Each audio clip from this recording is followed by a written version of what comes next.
জান্নাতবাসী হইতে চাইলে জান্নাতবাসী হইতে চাইলে প্রাণ বড়ে করো সাধনা লা ইলাহা ইল্লাল্লাহ লা ইলাহা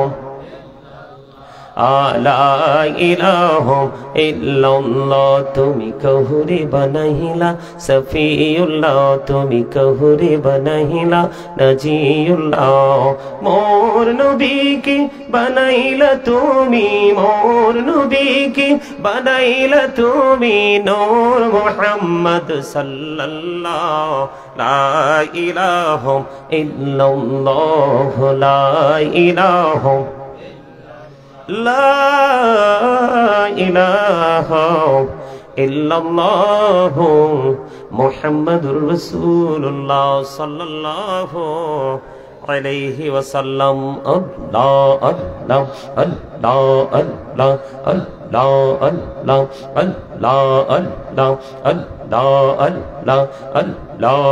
الله Allah Allah Allah Allah আপন করে নাও গো দয়াল করিও না পর তোমার প্রেমের আলোয় ভরে তোমার প্রেমের আলোয় ভরে দাও গো মনের ঘর Allah Allah Allah Allah Allah Allah Allah Allah Allah Allah mohabbat Allah Allah Allah Allah Allah Allah নিজুরাতে একলা যখন ভাবি তোমায় নিয়ে হৃদয়টাকে শীতল করি হৃদয়টাকে শীতল করি চোখেরই জল দিয়ে Allah Allah Allah Allah Allah Allah পাগল পাড়া মনটা শুধু খুঁজে দিবানিশি কে মনে করে বলবো রে দয়াল কে মনে করে বলবো রে দয়াল তোমায় ভালোবাসি Allah Allah Allah Allah Allah Allah এই নামেতে এত মধু এই নামেতে এত মধু জাহানিনি তো আগের দয়াল জাহানিনি তো আগে যতই জপি নামটি তোমার যতই জপি নামটি তোমার তহু তুই মধুর লাগে রে দয়াল তহু তুই মধুর লাগে Allah Allah Allah Allah Allah Allah Allah Allah এলাহুদো রিহি আর মাঝে এলাহুদো রিহি আর মাঝে কিসের করো খেলা পিছের দিকে চাইয়া দেখো পিছের দিকে চাইয়া দেখো ডুবে যায় তোর বেলা রে Allah Allah Allah Allah Allah Allah Allah Allah Allah Allah Allah প্রেমের আলাপ কোহড়ে গো নবী মেহরাজেতে যাইয়া প্রেমের আলাপ কোহড়ে গো নবী মেহরাজেতে যাইয়া দয়াল প্রভু দিলেন মেরাজ দয়াল প্রভু দিলেন মেরাজ মুমিনের লাগিয়া Allah Allah Allah Allah Allah Allah Allah Allah Allah Allah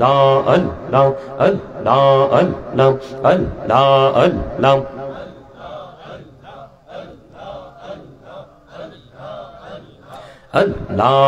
Allah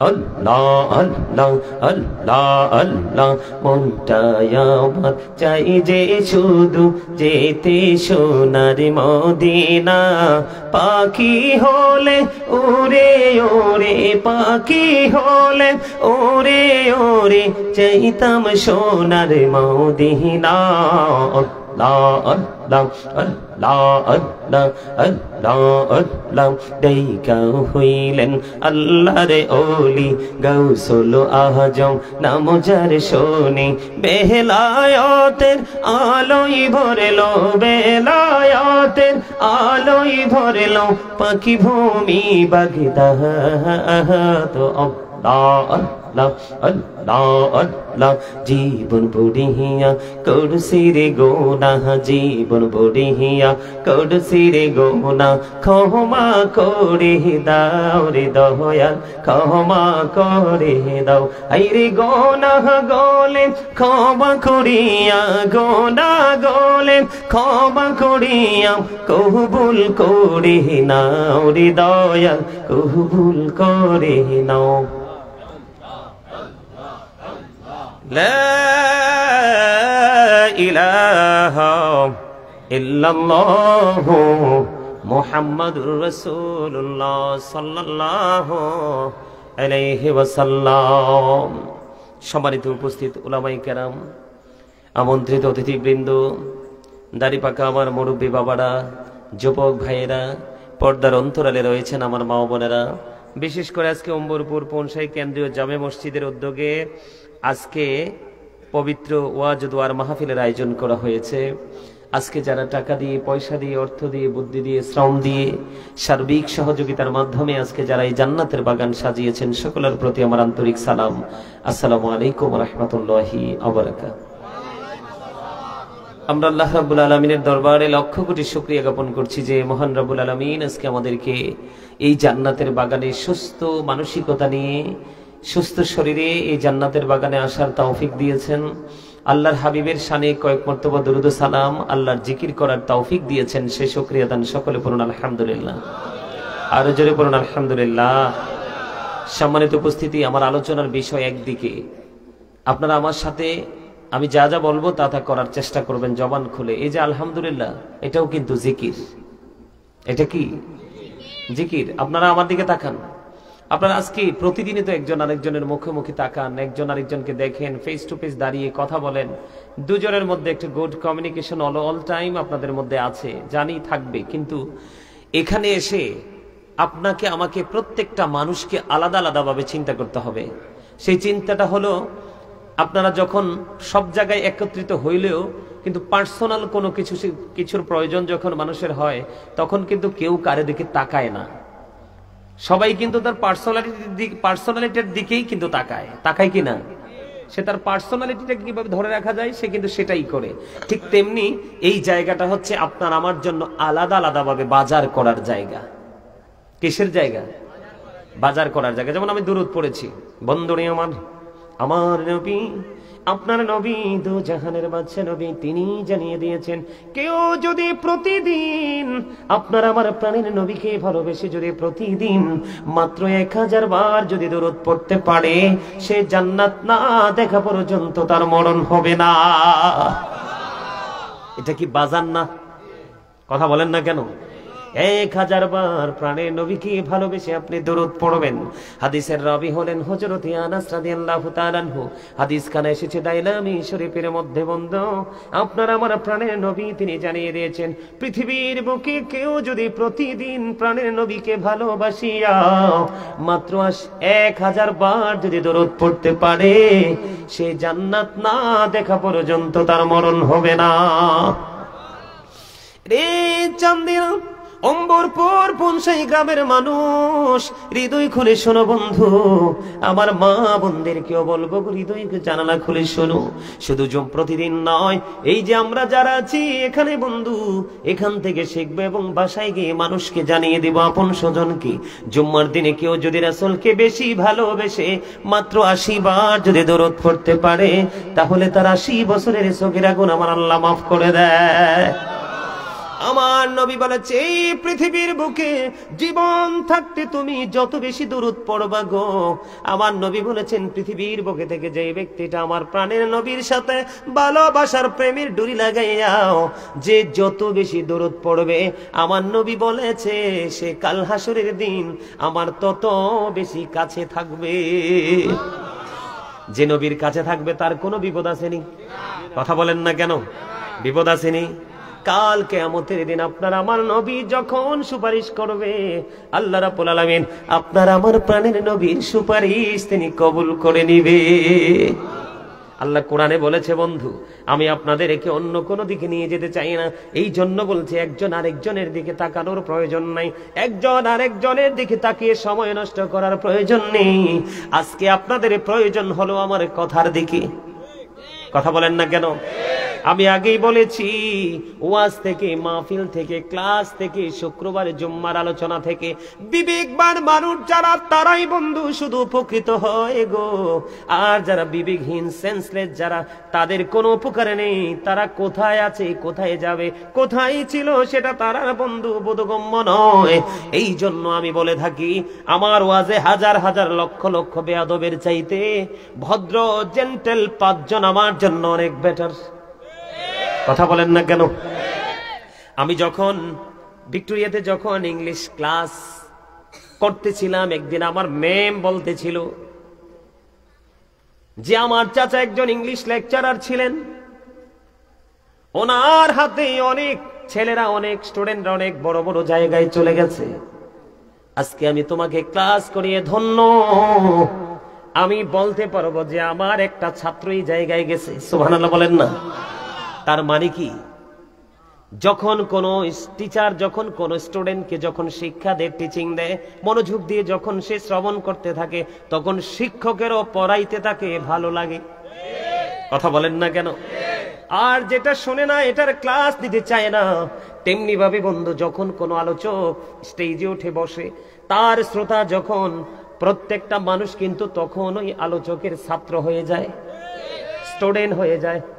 সে যখন স্টুডেন্টের মতো আচরণ করতে থাকবে, তখনই তার মর্যাদা শুধু বাড়তে থাকবে। কারণ আপনি যখন নিজেকে ছোট স্টুডেন্ট মনে করা মানে কি ছোট মনে করা। যিনি ছোট মনে করলো নিজেকে, উনি অহংকার মুক্ত হলো। আর যিনি নিজেকে অনেক বেশি পাওয়ারফুল পারসন মনে করলো, ওনার সাথেই অহংকার যুক্ত হলো। আমি আপনাদেরকে বলি, মানুষ যখন হাঁটতে থাকে, চলতে থাকে, পায়ের নিচে পিষ্ট হয়ে অসংখ্য পিপিলিকা মারা যায়, যাই কে যায় না?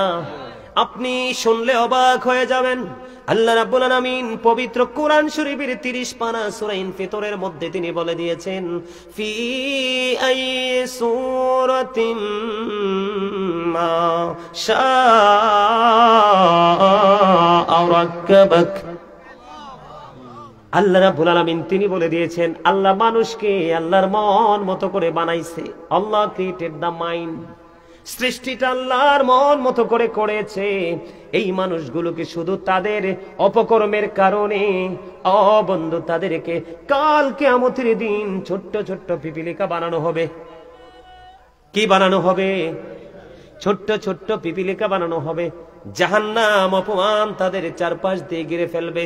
বাওলাস নামক জাহান্নামের দিকে টেনে হেঁচড়ে নিয়ে যাওয়া হবে। এটা একটা মাত্র কারণ, সেই কারণটা হলো বন্ধু অহংকার। এই জন্য আমি আপনাদেরকে বলবো, আমি আমার মূল আলোচনাটাই যেতে চাই বন্ধু। আপনারা আমাকে কেউ ডিস্টার্ব করবেন না।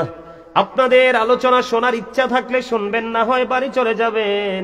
এখানে ডিস্টার্ব করবেন না, কারণ এটা জান্নাতের বাগান।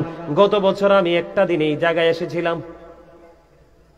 এই বছর আবার এসেছি। 1 বছরের মধ্যে অনেক মানুষ এই গ্রাম থেকে গেছে, কি গেছে না? আপনাদের এলাকার মানুষ মরছিনি বন্ধু? মানুষ যায় আসে রে, পৃথিবীতে থাকতে পারে না। এই যাওয়া আসার মধ্যে একটা জিনিস হলো মানুষের সবচেয়ে বড়, সেটা হলো তার জীবনের কর্ম। কর্মের কারণে মানুষ সম্মানী হয়, কর্মের কারণে মানুষ অসম্মানী হয়। শিক্ষা অর্জন করার কারণে মানুষ শিক্ষিত হয়, শিক্ষা অর্জন না করার কারণে মানুষকে মানুষ মূর্খ হিসাবে চিনে। আমি আপনাদেরকে আজকে বলবো, এটা বন্ধু একটা বড় ধরনের ক্লাস। এটা এমন একটা ইউনিভার্সিটির একটা অংশ রে, এইখান থেকে আপনি টিচিং নিতে পারলে দুনিয়ার শান্তি এবং পরকালের মুক্তি দুটোই আপনার নসিবে জুটবে।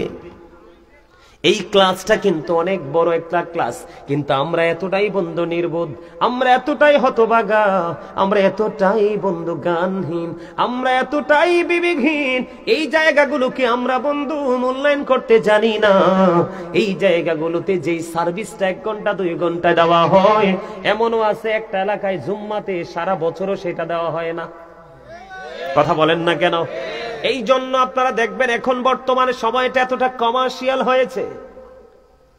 আপনার টাকা হাদিয়াটা, টাকাটা ডবল দিতে প্রস্তুত, কিন্তু নিজের মনের মতো বক্তা লাগবে।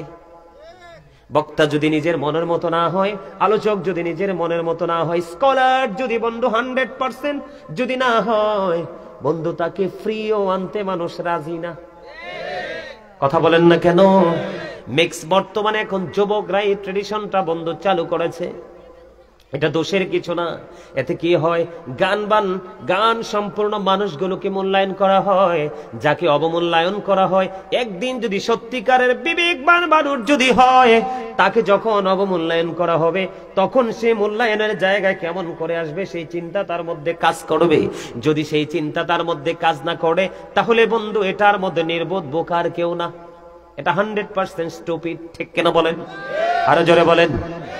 এই তোমরা কি বোট খাওয়ার জন্য শেষ পর্যন্ত এসে বসছো এখানে?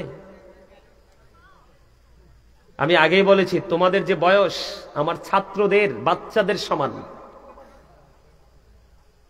আমি সেই 2002 থেকে আলোচনার মাঠে। আমি তোমাদেরকে বলি, তোমরা কষ্ট পাইও না ভাই। তোমরা যে জান্নাতের বাগানে আসছো, 2-4 জন গুটি কয়েকজন মানুষ ছাড়া তোমাদেরকে জান্নাতের মেহমানের মতো মনে হয় না। কেন হয় না? ওই যে তোমরা উদাসীন, জাস্ট এটা একটা ফর্মালিটি। এই যে মাহফিল হচ্ছে, যাবো একটু শুনে আসবো, এই। কিন্তু সিরিয়াস মোডে তোমরা কেউ যেতে পারোনি। এটাই হলো তোমাদের সবচেয়ে বড় ব্যর্থতা। আর এই ব্যর্থতার দায় কিন্তু পিতামাতাও এড়িয়ে যেতে পারবে না। এই ব্যর্থতার দায় কিন্তু পিতামাতাকে নিতে হবে। আমি প্রায় আজে বলি, গতকালকে বলেছিলাম, every parents should take care their children very carefully. প্রত্যেকটা পিতামাতার উচিত তাদের সন্তানের দায়িত্ব যত্ন সহকারে পালন করা। আর আমরা সন্তান হিসাবে আমি যদি বলি,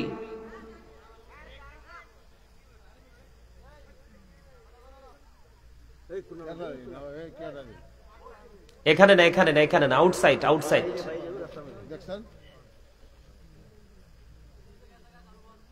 আর যাইয়েন না, ওরা বুঝতে পারছে, যাইয়েন না। ওরা হয়তো বুঝতে পারেনি, কথা বলে ফেলছে আর কি। এখন ওরা আমি থামাতে ওরা বুঝতে পারছে, যাইয়েন না। এই যে ভাইজান, যাওয়ার কোনো দরকার নেই। ওরা যেহেতু বুঝতে পারছে, চলে গেছে। ওদের কাছে যাওয়ার লাভ। আমার কথা কি বুঝতে পারছেন? প্রত্যেকটা পিতামাতার উচিত তাদের সন্তানের দায়িত্ব যত্ন সহকারে পালন করা। আর আমাদের উচিত, we should obey our parents. আমাদের প্রত্যেকের উচিত আমাদের পিতামাতাকে মান্য করা। কারণ হচ্ছে, paradise of the child under the feet of the mother. মায়ের পায়ের নিচে সন্তানের জান্নাত। আপনি পৃথিবীর সব মানুষের সাথে গুড কমিউনিকেশন রাখেন, কিন্তু মায়ের সাথে আপনার দূরত্ব, ডিস্টেন্স বেড়ে গেছে। আপনি মনে করবেন জান্নাত আপনার কাছ থেকে অনেক দূরে। আর জান্নাত তো নয়, শুধু আল্লাহ এবং আল্লাহর হাবিবও আপনার থেকে অনেক দূরে। কথা বোঝেন নাই? এখনকার মানুষের কিন্তু স্বজন প্রীতি বেশি, কিন্তু আপন স্বজনের খবর নাই। কথা বলেন না কেন? এই জায়গাটা তৈরি হওয়ার কারণ হলো, এই জায়গাগুলোকে আমরা মূল্যায়ন করতে জানি না। এখানে যারা আসে তাদেরকে ভালোবাসতে জানি না। আমরা শুধু বৈষম্য করতে করতে আজকে নিজেরাই বৈষম্যের শিকার। সম্মানিত উপস্থিতি, বাবা যারা হয়েছেন, বাবাকে আমি বলছি, মা যারা হয়েছেন চান্দি নম্বরপুর পনসাই গ্রামের আমার মা গো, হৃদয় খুলে শোনো। আমি আমার বোনদেরকে বলছি, বোন হৃদয় খুলে শোনো। আজকে যারা আমার এই জান্নাতের বাগানে উপস্থিত হয়েছো, যুবক বন্ধু, তোমাদেরকে বলছি, তোমরাও শোনো। তোমরা অতটা ছোট না, অতটা বিবেকহীন নও। কাল বাদে পরশু তোমরাও বাবা হবে। আজকে তুমি যে বাবাকে, মাকে, মায়ের হুকুম অমান্য করে যে কষ্ট দিয়েছো, আগামী কালকে সেই কষ্টটা ডাবল রূপে তুমি রিটার্ন পাবে। মনে রাখবা, আমি আজকে এখানে বলে গেলাম, বেঁচে থাকবো বা মরে যাব জানি না, দেখা হবে কিনা সেটাও জানি না। মনে রাখবা। বলে হুজুর এখানে আসলেন কেন? তার কারণ হলো আল্লাহর হাবিব সরকারে মদিনা তিনি জানিয়ে দিয়েছেন, বাবা মা যারা হয়েছেন তাদেরকে আল্লাহর হাবিব বলে দিয়েছেন, আদিবু আওলাদাকুম আলা তালাতি খিসানিন হুব্বি নবীকুম হুব্বি আহলে বাইতিহি ওয়া আলা কিরাতিল কুরআন। আল্লাহর হাবিব তিনি জানিয়ে দিয়েছেন, তোমরা তোমাদের সন্তানদেরকে তিনটি বিষয় শেখাও। এখন তিনটির মধ্যে ফার্স্ট কোনটা? হুব্বি নবীকুম, it is the love of the prophet. নবীর ভালোবাসা শেখাও। ওয়া হুব্বি আহলে বাইতিহি, টিচ ফ্যামিলি লাভ, নবীর পরিবারের ভালোবাসা শেখাও, নবীর আহলে বাইতের ভালোবাসা শেখাও। ওয়া আলা কিরাতিল কুরআন, আল্লাহ রাব্বুল আলামিন বলেছেন learn to recite the holy Quran. বন্ধু আমি প্রতিদিন চেষ্টা করি, আমি যদি বলি I recite the holy Quran everyday in the morning and evening, আমি প্রত্যেক দিন কোরআন তেলাওয়াত করার চেষ্টা করি, হয় নিখুঁত কোরআন শরীফ, না হয় কিতাবের মাধ্যমে। কারণ এই কোরআন হলো আপনার আমার জন্য ল। সুবহানাল্লাহ বলবেন না? আজকে আমি তোমাদেরকে বলি, তোমরা যে চুল কেটেছো ইহুদিদের স্টাইলে, আজকে তোমরা যে তোমাদের জান্নাতের বাগানে এসেছো, তোমাদের ধর্মীয় সংস্কৃতির একটা গুরুত্বপূর্ণ জায়গা, এখানে এসেছো মেহমান হয়ে আসতে পারোনি। তার কারণ তোমরা 24 ঘন্টা 24 আওয়ার্স তোমরা কি করো? ইহুদিদের সংস্কৃতিকে তোমরা লালন করো। এই জন্য বন্ধু তোমাদের মধ্যে ঘাটতিটা। আমি তোমাদেরকে বলবো অবিনীতভাবে, তুমি সারাদিন ঘুরো, যেখানে মন চাই সেখানে যাও বন্ধু, কিন্তু মসজিদে যখন যাবে তুমি নামাজি হয়ে যাইও। মাহফিলে যখন আসবা তুমি জান্নাতের মেহমান হয়ে আইসো। এই যে ছেলেটাকে দেখো, ওরে আমি কত বছর এখানে পাইছিলাম, কত সুন্দর পাঞ্জাবি পড়েছে, কত সুন্দর টুপি দিয়েছে। আজকে প্রত্যেকটা ছেলে যদি এত সুন্দর করে টুপি পড়তাম, তোমার চাইতে সে একটু বেশি দামি হয়ে গেছে। কেন জানোনি? টুপি পরা সুন্নাত। টুপি পরা কি? লম্বা জামা পরা সুন্নাত। সে পাঞ্জাবি পরেছে, অতিরিক্ত একটা সুন্নাত আমল করে ফেলেছে। টুপি পরেছে, সে অতিরিক্ত একটা সুন্নাত আমল করে ফেলেছে। আল্লাহর হাবিব জানিয়ে দিয়েছে, ক্লান্তি লগ্নে কোন মানুষ যদি একটা সুন্নাতকে জিন্দা করে যদি সে মৃত্যুবরণ করতে পারে, আল্লাহ রাব্বুল আলামিন খুশি হইয়া কাল হাসরের দিন তাকে 100 শহীদের মর্যাদা দিয়ে জান্নাতে ঢুকাবে। এগুলো জানবেন কোত্থেকে? আলেমদের সাথে সম্পর্ক থাকলে। এগুলো শিখবেন কোত্থেকে? আলেমদের থেকে। আলেমদের সাথে সম্পর্ক রাখলে, অসুস্থ হলে ডাক্তার লাগে, বাড়ি বানাইলে ইঞ্জিনিয়ার লাগে, সন্তানকে শিক্ষিত করতে হলে টিচার লাগে। লাগে কি লাগে না? এমনি করে বন্ধু আপনি দুনিয়া এবং আখিরাতকে বুঝতে হলে আপনার জীবনে আলেমের প্রয়োজন। একজন না একজন সত্যিকারের হক্কানি আলেম বেছে নেবেন। সব আলেমও কিন্তু বন্ধু হক নয়। কিছু কিছু আলেম দিয়ে জাহান্নাম উদ্বোধন করা হবে। আমাদের মতো দাড়িওয়ালা, টুপিওয়ালা, পাগড়িওয়ালা দেখলেই মনে করেন না যে উনি জান্নাতি। উনি জান্নাতি নয়। আল্লাহর হাবিব বলে দিয়েছে সব আলেমের কথা বিশ্বাস করা যাবে না। পৃথিবী নবী অনেক আলেম তোমাদের মাঝে প্রকাশিত হবে। মনে রাখবা, পৃথিবীর বুকে যে মেতর এবং মুসি দুইটা জাত, এগুলোকে কেউ বেশি ভালোবাসে না। আল্লাহর হাবিব বলে দিয়েছেন ওই মেতর এবং মুচি ওইগুলোর চাইতেও নিকৃষ্ট হবে পৃথিবীতে আলেমরা কিয়ামতের আগে। কারণ তারা নিজের স্বার্থের জন্য, সুবিধার জন্য মন গড়া কথা বলে বলে মানুষকে ধ্বংসের দিকে নিয়ে যাবে। আজকে বাংলাদেশের মধ্যে দেখেন বন্ধু, ফতুয়ার শেষ নাই। একজন দেয় ঠিক ফতুয়া, আর বাকি 72 জন দেয় রং ফতুয়া। আমার কথা নয়, রাসূল বলেছেন। কে বলেছেন? আরো জোরে বলেন। বন্ধুরে আমার, এই জন্য আমি আপনাদেরকে বলি, আমার নবীকে ভালোবাসতে হবে। সাহাবীর নামটা আমার মনে নাই বন্ধু, এই মুহূর্তে মনে নাই, কিন্তু মনে ছিল। একজন সাহাবী, তিনি খেজুর বাগানে কাজ করতেছেন। কাজ করা অবস্থায় বন্ধু, নবীকে চেনার জন্য বলছি, কাজ করা অবস্থায় ওনাকে একজন এসে খবর জানিয়ে দিলেন, সম্ভবত ওনার সন্তান। এসে ডেকে ডেকে বললেন, নবী মুহাম্মদ পৃথিবী থেকে বিদায় হয়ে গেছে।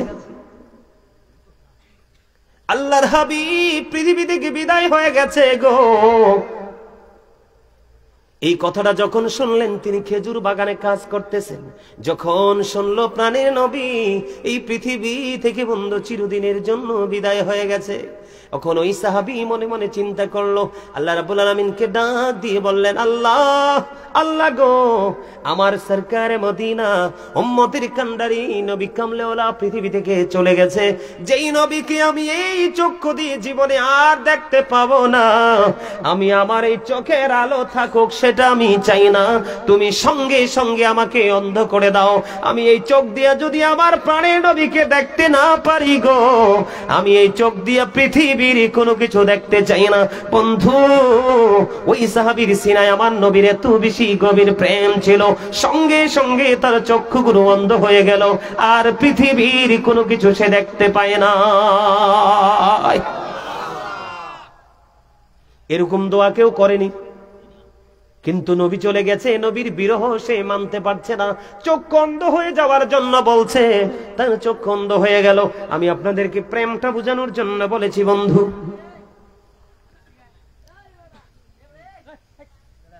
ওই ধরনের প্রেম আমরা আমাদের সিনায় ঢুকাতে চাই কি চাই না? কথা বলেন, আপনি আমি কি চান? আপনারা কি আমার থেকে সেই সাজেশনটা নিবেন? এখনকার যুগের মানুষ কি বেশি সুস্থ না অসুস্থ? কথা বলেন না, আওয়াজ তোলে বলেন না সবাই। এখনকার মানুষ বেশি তো রোগা, সুস্থ মানুষ পাওয়া খুবই মুশকিল। গ্রামে পর্যন্ত গেলে দেখা যায় মহিলারা বন্ধু ডায়াবেটিস হয়ে গেছে, বিভিন্ন রোগে আক্রান্ত, আছে না নাই? আমার দিকে তাকান, আমি শুরু করতেছি বন্ধু। ওই যে বলেছি আপনার আমার প্রাণের নবী আমাদের জন্য সত্য নিয়ে এসেছে। قد جاءكم الرسول بالحق من ربكم فآمنوا خيرا لكم।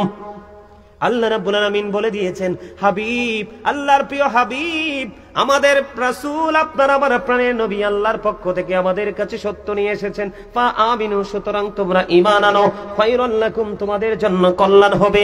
এই কল্যাণটা বন্ধু শুধু দুনিয়ায় নয়, এই কল্যাণটা বন্ধু আখিরাত পর্যন্ত চলে যাবে। জোরে জোরে বলুন না সুবহানাল্লাহ। আমি আপনাদেরকে আরেকটা কথা বলে, কদ জাআকুম মিনাল্লাহি নূরুন ওয়া কিতাবুম মুবিন। আল্লাহর হাবিব আল্লাহর পক্ষ থেকে বন্ধু সুস্পষ্ট নূর হিসাবে এসেছেন, ওয়া কিতাবুম মুবিন, সুস্পষ্ট কিতাব হিসাবে এসেছে। জোরে জোরে কন্যা সুবহানাল্লাহ। তাহলে এই আল্লাহর হাবিবের জবান মোবারকের কথা মানার দরকার আছে না নাই? আরো জোরে বলেন, আমার দিকে তাকান। যদি থাকে সেটা, তাহলে আপনাদেরকে বলবো, আমার আলোচনায় মূল আলোচনায় ঢুকতেছি, হৃদয় খুলে শুনতে থাকবেন বন্ধু। আমি আপনাদেরকে বলে দিতে চাই, এখানে দুইটা নেয়ামত আমি বলেছি, দুনিয়ার সুস্থতা এবং আখিরাতের সুস্থতা দুইটাই মিলবে। এখনকার যুগের মানুষ দেখবেন, ম্যাক্সিমাম মানুষ বন্ধু শহর গ্রাম সব জায়গায় ম্যাক্সিমাম মানুষ আপনারা দেখতে পাবেন, তারা কি করে রাত্র 12টা 1টায় ঘুমায়। সকালে কোনো ফজর নামাজের খবর থাকে না, সকলে তারা ফজরের নামাজ বন্ধু তারা পড়ে না, তারা রাত্র 9 সকাল 9টা 10টায় ঘুম থেকে ওঠে, আছে না নাই? বন্ধুরে আমার নবী হাদিস শরীফের মধ্যে এসেছে, আমার রাসূল বলেছে, তোমরা সুবহে সাদিকের পর থেকে সূর্যাস্ত পর্যন্ত আর ঘুমায়ো না। এই সময়টার মধ্যে বান্দার জন্য রিজিক বন্টন করা হয়, ওই সময় তোমরা রিজিকের জন্য অপেক্ষা করো। এখানে সবচেয়ে বড় মজার বিষয় হলো সুস্থতার জন্য যে জিনিসটা বেশি প্রয়োজন। বন্ধুরে আমার, আল্লাহর হাবিব তিনি বলে দিয়েছেন, মা খাতুনে জান্নাত ফাতেমা তিনি বলতেছেন, আমার নবী আমার বাবা আমার কাছে সকালবেলা চলে আসলেন, এসে বললেন, মা গো উঠে যান, সকালবেলার ঘুমানো যাবে না। ইয়া রাসূলুল্লাহ, বাবা গো, কেন ঘুমানো যাবে না? আমার নবীজি বললেন, সকালে সুবহে সাদিক থেকে সূর্য উদয় হওয়া পর্যন্ত আল্লাহ রাব্বুল আলামিন বান্দার জন্য রিজিক বন্টন করে। তোমরা এই রিজিকের জন্য তোমরা কি করো? অপেক্ষা করো। সুবহানাল্লাহ বলেন না? এর মধ্যে সুস্থ থাকা, এটা হলো বন্ধু এক ধরনের নেয়ামত, আখিরাতের পুঁজি, ফজরের নামাজটা। কারণ ফজরের নামাজটা পড়ার পরে এরপরে বন্ধু আপনি ঘুমাইলেন না, সুবহে সাদিক থেকে সূর্য উদয় পর্যন্ত বসে থাকলেন।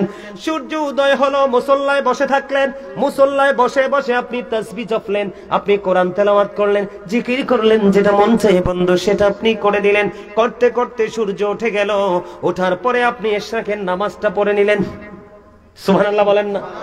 আর জোরে বলেন।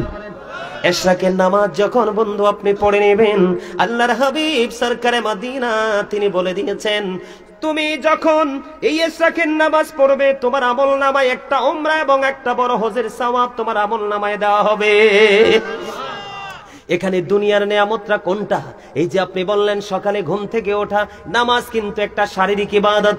এর মধ্যে বড় নিয়ামত হলো বন্ধু সকালবেলা সর্বপ্রথম যখন সূর্যটা ওঠে, আপনি যখন ফজরের নামাজ পড়ে কিছু সময় যখন রৌদ্রের তাপ আপনার গায়ে লাগাইতে পারেন, তখন এই সকালবেলা ভোর সকাল ফার্স্ট টাইমে যখন সূর্য উঠে, সূর্য ওঠার সঙ্গে সঙ্গে যখন বন্ধু সূর্যের কিরণটা আপনার গায়ে লাগে, আপনার শরীরে কখনো ভিটামিন ডি এর কোনোদিন ঘাটতি হবে না।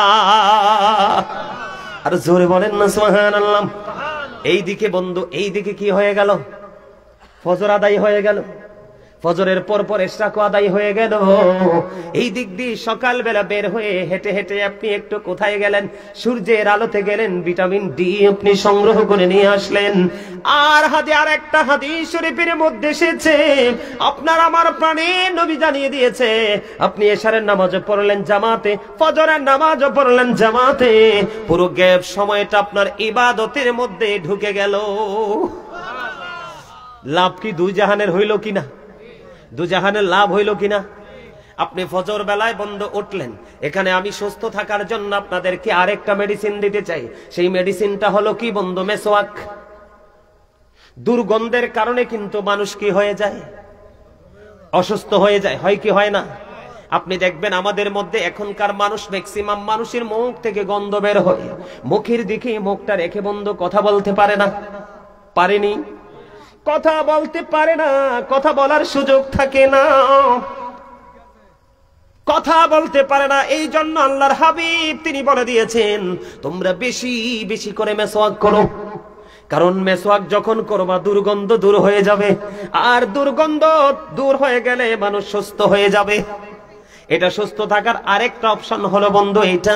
আল্লাহর হাবিব আরো বলেছেন, আমার উম্মতের জন্য কষ্ট হবে, আমার উম্মতের জন্য যদি কষ্ট না হতো, আমি প্রত্যেকটা নামাজের পূর্বে বলতাম তোমরা মেসওয়াক করে নামাজে দাঁড়াও। সুবহানাল্লাহ। একদিকে মুখের দুর্গন্ধ হলো, কি হলো? একদিকে মুখের দুর্গন্ধ দূর হয়ে গেল, আরেকদিকে মেসওয়াক করে নবীর নির্দেশ মান্য হয়ে গেল। লাভ আছে না নাই? একটা একটা করে মনে রাখবেন, সুস্থ থাকতে হলে বন্ধু ফজরের সময় উঠতে হবে। আপনি যদি মনে করেন না হুজুর আমি ফজরের সময় উঠবো না, তার আগে উঠবো, সুবহে সাদেকের আগে, সুবহে কাযিবের সময় আমি উঠবো, তাহলে আপনার জন্য আরো বেশি পজিটিভ নিয়ামত যুক্ত হয়ে যাবে কাল হাসরের ময়দানে। বন্ধু আল্লাহ রাব্বুল আলামিন আহ্বানকারী আহ্বান করতে থাকবে, আহ্বানকারী আহ্বান করতে থাকবে, যে যারা ওই যে গভীর রজনীতে নামাজ পড়েছো তোমরা দাঁড়াও। অল্প কিছু মানুষ দাঁড়াবে, এই গভীর রজনীর নামাজ হলো তাহাজ্জুদের নামাজ। হাদিস শরীফের মধ্যে এসেছে, অল্প কিছু মানুষ যখন দাঁড়াবে তখন আহ্বানকারী আহ্বান করতে থাকবে, ওই যারা দাঁড়াবে তারা সংখ্যায় খুবই কম হবে। আল্লাহ রাব্বুল আলামিন তাদেরকে অর্ডার করবে তোমরা জান্নাতে চলে যাও। তবে মজার বিষয় হলো তাদের অর্ডার হবে বিনা হিসাবে, তারা জান্নাতি হয়ে যাবে। আল্লাহর হাবিব বলে দিয়েছেন তারা বিনা হিসাবে জান্নাতে চলে যাবে। আর যারা দাঁড়াইতে পারেনি বন্ধু, হাত তুলতে পারেনি, তারা হিসাবের জন্য প্রস্তুতি নিবে।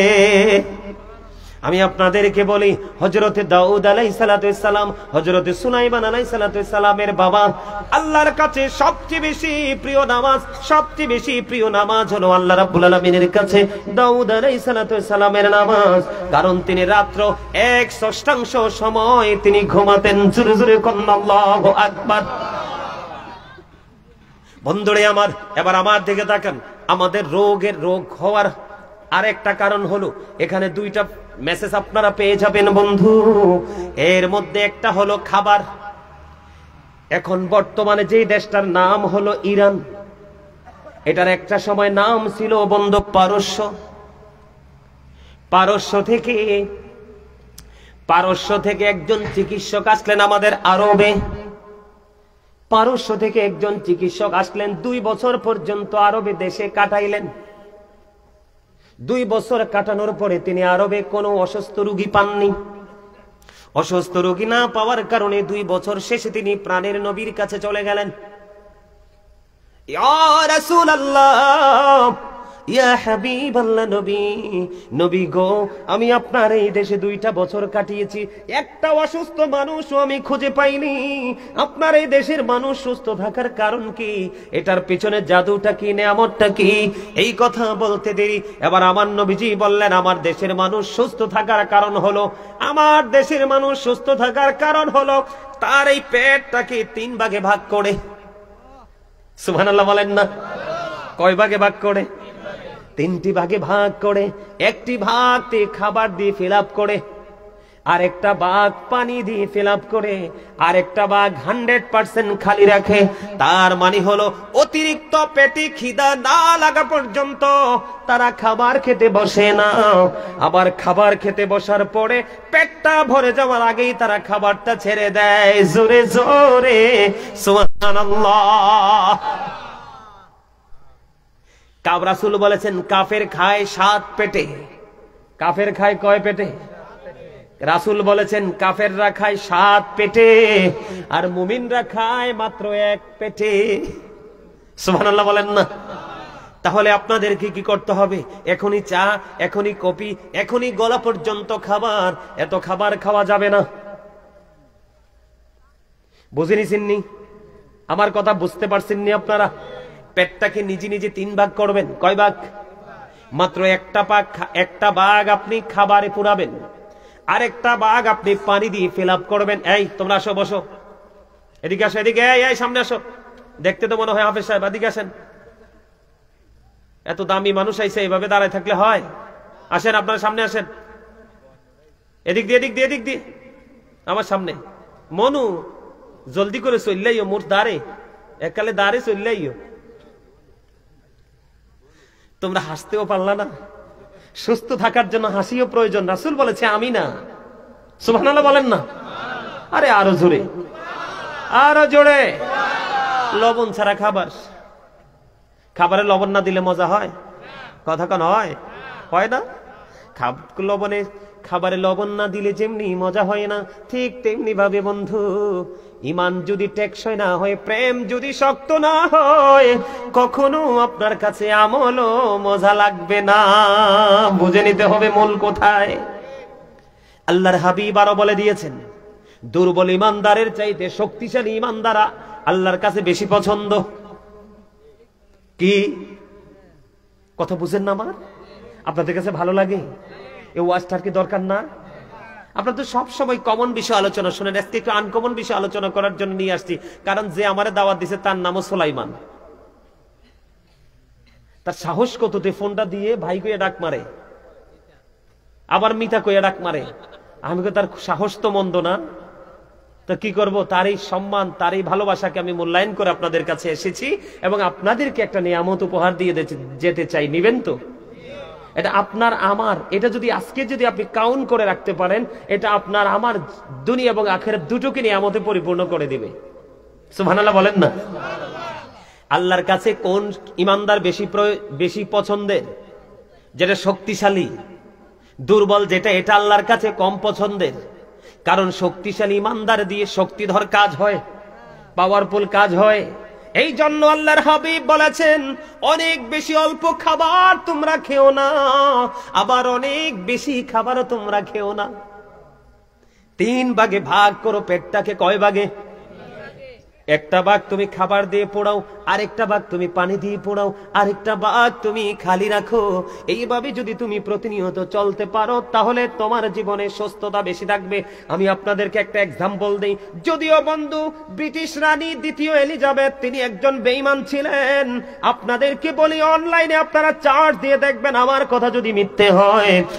বন্ধু, লন্ডন, ব্রিটেন, ইংল্যান্ডের যে প্রধানমন্ত্রী আরো বেশ কয়েক মাস আগে মারা গেছে, প্রায় মনে বছর খানিক হবে, ব্রিটিশ রানী 2য় এলিজাবেথ, যখন তিনি ইন্তেকাল করলো, ওনার দেশের যারা ডক্টর ছিলেন, অবজারভেশন যারা করেন, অ্যাস্ট্রোনমার যারা ছিলেন, তারা ওনাকে নিয়ে বন্ধু গবেষণা শুরু করলো। উনি তো ব্রিটিশ রানী ছিলেন, এই রানীর এত লম্বা সময়, এত লম্বা ক্যারিয়ারে রানী কিন্তু ডাক্তারের কাছে যেতে হয়নি, হসপিটালে ভর্তি হতে হয়নি। তখন তারা চুলচেরা বিশ্লেষণ শুরু করলো রানীকে নিয়ে। আপনারা দেখেন আমরা কতটা লজ্জিত, কতটা অপমানিত, কতটা বেহায়া মানুষ। আমরা মুসলমান নবীকে আমরা নিজেকে মুসলমান দাবি করি, নিজেদেরকে ইমানদার দাবি করি। আসলে ইমানের ছাটাফোটা কতটুকু আছে আমি জানি না বন্ধু। আমরা মুসলমান হয়ে, নবীর উম্মত হয়ে সেটা আমরা পালন করতে পারি না, অথচ বেঈমান কাফেরেরা সেটা বন্ধ ফলো করছে। ব্রিটিশ রানীর জীবন বৃত্তান্ত যখন তারা ঘাটা শুরু করলো, ঘাটতে ঘাটতে ঘাটতে ঘাটতে খুঁজতে খুঁজতে পেয়ে গেল ব্রিটিশ রানীর জীবনে অতিরিক্ত কোনো কর্ম ছিল না। একটা কর্ম ছিল, যেটা আমি বলেছি আমার নবীর শিক্ষা। ওমা সুবহানাল্লাহ কন্যা কিনলে একটা শিক্ষা। রানী নাকি কি করতো জানেননি? খাবার নিয়ে যখন বসতো পুষ্টিকর খাবার খাইতো। তিনি দিনে 3 বার 4 বারও তিনি খাবার খাইতো। তিনি 3 বার 4 বারও বন্ধু তিনি খাবার খেতেন। অল্প অল্প করে তিনি খাবার খেতেন। পেটে খিদা লাগছে, একটু খেয়েছে, পানি খেয়ে চলে গেছে। আবার যখন খিদা লাগতো তিনি আবার এসে খাবারে বসতেন, একটুখানি খাবার খেয়ে তিনি পানি খেয়ে আবার চলে যেতেন। এমনি করে করে তিনি তোনার জীবনটাকে শারীরিক এক্সারসাইজ, মানসিক ভাবে স্যাটিসফাই ছিলেন বন্ধু। এই কারণে রানী লম্বা সময় বন্ধু, এই রিসেন্ট ঘটনা আপনারা যুবক যারা তোমাদেরকে বলছে অনলাইন ঘাটবা, আমি যদি মিথ্যা বলে থাকি, তারা তখন ঘাটার পরে দেখলেন রানীর জীবনে স্পেসিফিক কোনো সাধনা ছিল না, কোনো রেয়াজত ছিল না, একটা মাত্র রেয়াজত নবীর শিক্ষা। সুবহানাল্লাহ বলেন না, আরো জোরে বলেন। বন্ধু আমি বলি না যে চিরজীবন বেঁচে থাকবো বন্ধু, যখন আপনার সময় হবে তখনই চলে যেতে হবে। কিন্তু যেইটুকু সময় আমি পৃথিবীর বুকে বিচরণ করব, আমি যেন সুস্থ অবস্থায় থাকতে পারি, আমি যেন কারো বোঝা না হই। বন্ধুরে আমার, এবার আমার দিকে তাকান। পানির মধ্যে সবচেয়ে উত্তম পানি হলো জমজমের পানি। কিসের পানি? জমজমের সব পানি বৈশা খাই, জমজমের পানি কিন্তু দাঁড়াই খাইতে হয়। আল্লাহর হাবিব তিনি জানিয়ে দিয়েছেন, রে যুবক, এই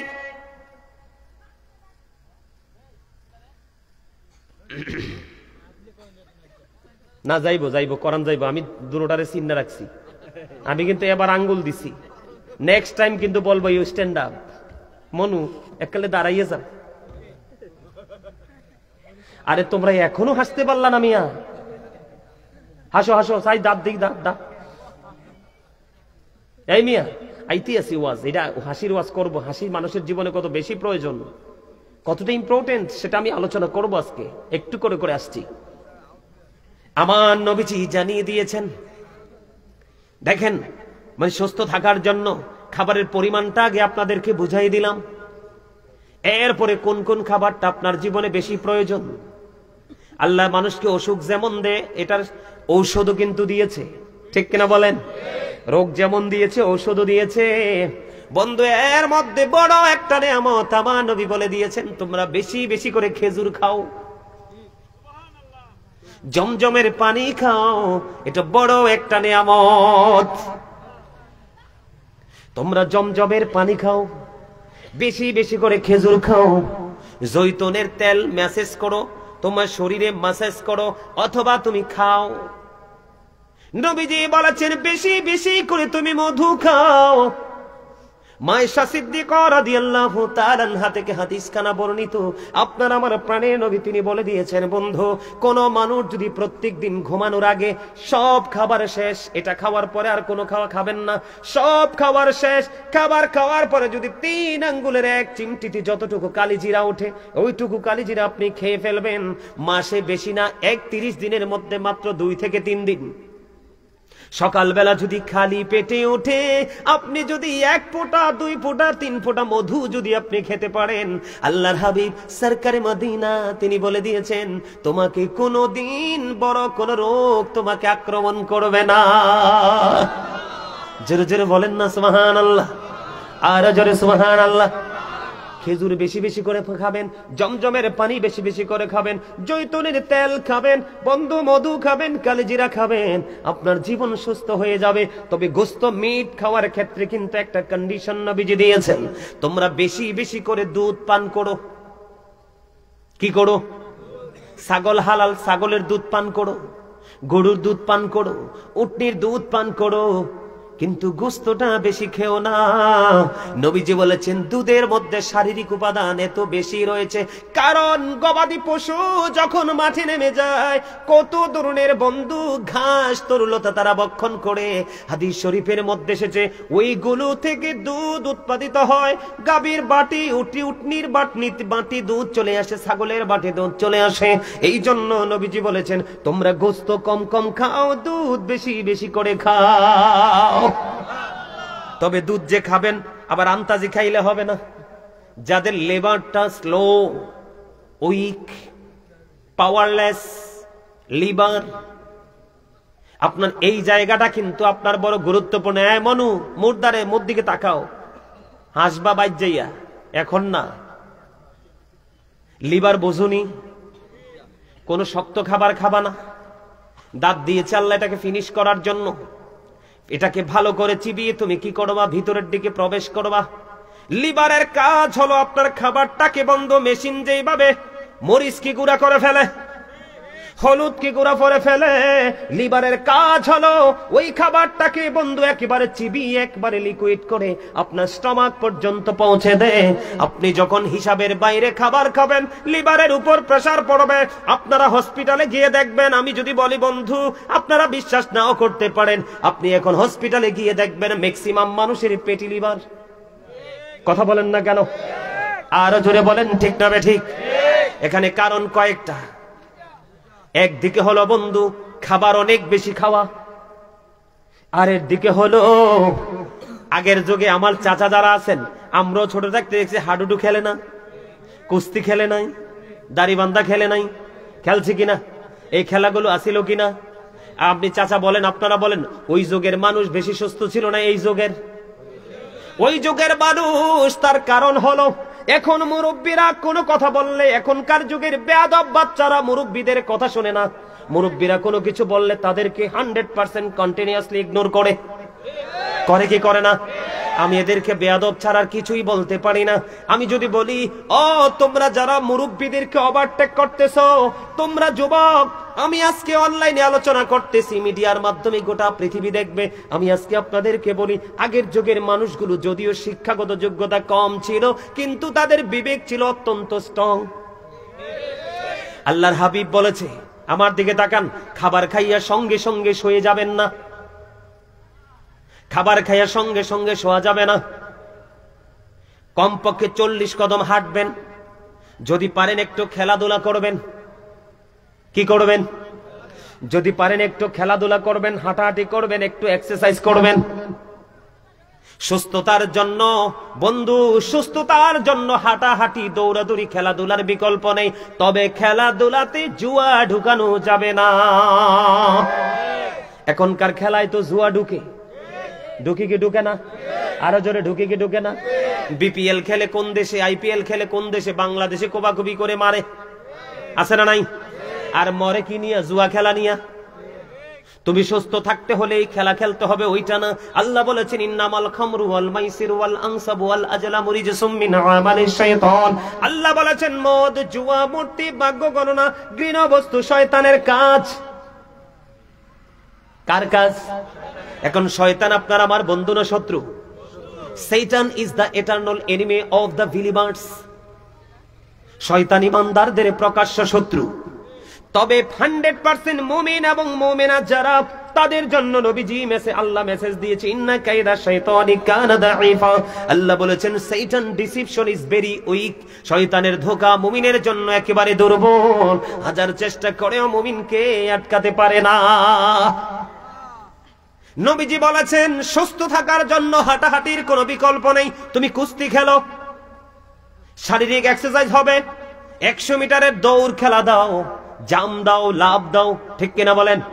এইরকম খেলাধুলা করেন, বেশি বেশি করে হাঁটেন। হযরত আবু হুরায়রা রাদিয়াল্লাহু তাআলা আনহু বলেছেন, আমি পৃথিবীতে আমার জীবদ্দশায় অনেক মানুষকে হাঁটতে দেখেছি, আমার নবীর মতো এত কুইকলি, এত দ্রুত হাঁটতে আমি কাউকেই দেখি না। নবীজি আপনাকে আমাকে ট্রেনিং করাচ্ছে। কি করছে? ট্রেনিং করাচ্ছে। খাবার খাওয়ার পরে শোয়া যাবে না, আন্তাজি খাবার খাওয়া যাবে না, বেশি বেশি করে গোশত খাওয়া যাবে না। অভ্যাস যদি করতে পারেন বেশি বেশি করে দুধ খাবেন, তবে পাতলা করে, ঘন না। কালো জিরা কিভাবে খাবেন মনে থাকবে তো? কথা বলে না। রাতে ঘুমানোর সময়, শোয়ার সময়, আর সকালবেলা খালি পেটে মধু। এখনকার বাজারে যে বন্ধু মধু বেচে, কৃত্রিম পদ্ধতিতে মধু তৈরি করে, এই মধু নয়, ওই মধুটা হতে হবে বাসা থেকে ভাঙা মধু। কারণ ওই মৌমাছি যখন, আপনারা গুনগুন শব্দ শোনেন কিনা? মৌমাছি যে যায় গুনগুন শব্দ, এটা মূলত গুনগুন শব্দ নয়, এটা হলো নবীর প্রেমের দুরূদ। নবীর দুরূদ পড়তে পড়তে মৌমাছি মধু আহরণ করে মৌচাকে জমা করে। এই কারণে ওই মধুর পাওয়ার এত বেশি। যদি মাসের 3 দিন, কমপক্ষে কয় দিন? 1 মাসের মধ্যে 3 দিন যদি তুমি সকালবেলা খালি পেটে 1-2 ফোঁটা মধু তুমি খাইতে পারো, আল্লাহর হাবিব বলেছে তোমার বড় ধরনের কোন রোগ হবে না। তাহলে এই শিক্ষাটা আমাদের দরকার আছে না নাই? আপনারা কি বিরক্ত হন? আরো জোরে বলেন। যদি বিরক্ত হন থেমে যাব। দরকার আছে না? এটা আসেনি? এবার আমার দিকে তাকান বন্ধু, এদিকে তাকান। আপনারা যারা এখানে বুঝের মানুষ আছেন, মানে যার আলোচনা শোনার খুবই আগ্রহ আছে, আপনারা এখান থেকে ওই 2 জন একটু কষ্ট করে কর্নারে গিয়ে বসেন, বাচ্চাগুলোকে 2 দিকে দিয়ে। না না, বার করার দরকার নাই, বের করার দরকার নাই। এটা একটা মানে অসুন্দর হবে। ওদেরও তো জানার দরকার আছে, ওরা তো বোঝে না, ছোট মানুষ। আপনারা ওদের মাঝখানে যে কোনো একজন বুঝের মানুষ বসেন, তাইলেই আপনার বাচ্চাদের কথাবার্তা কি হয়ে যাবে।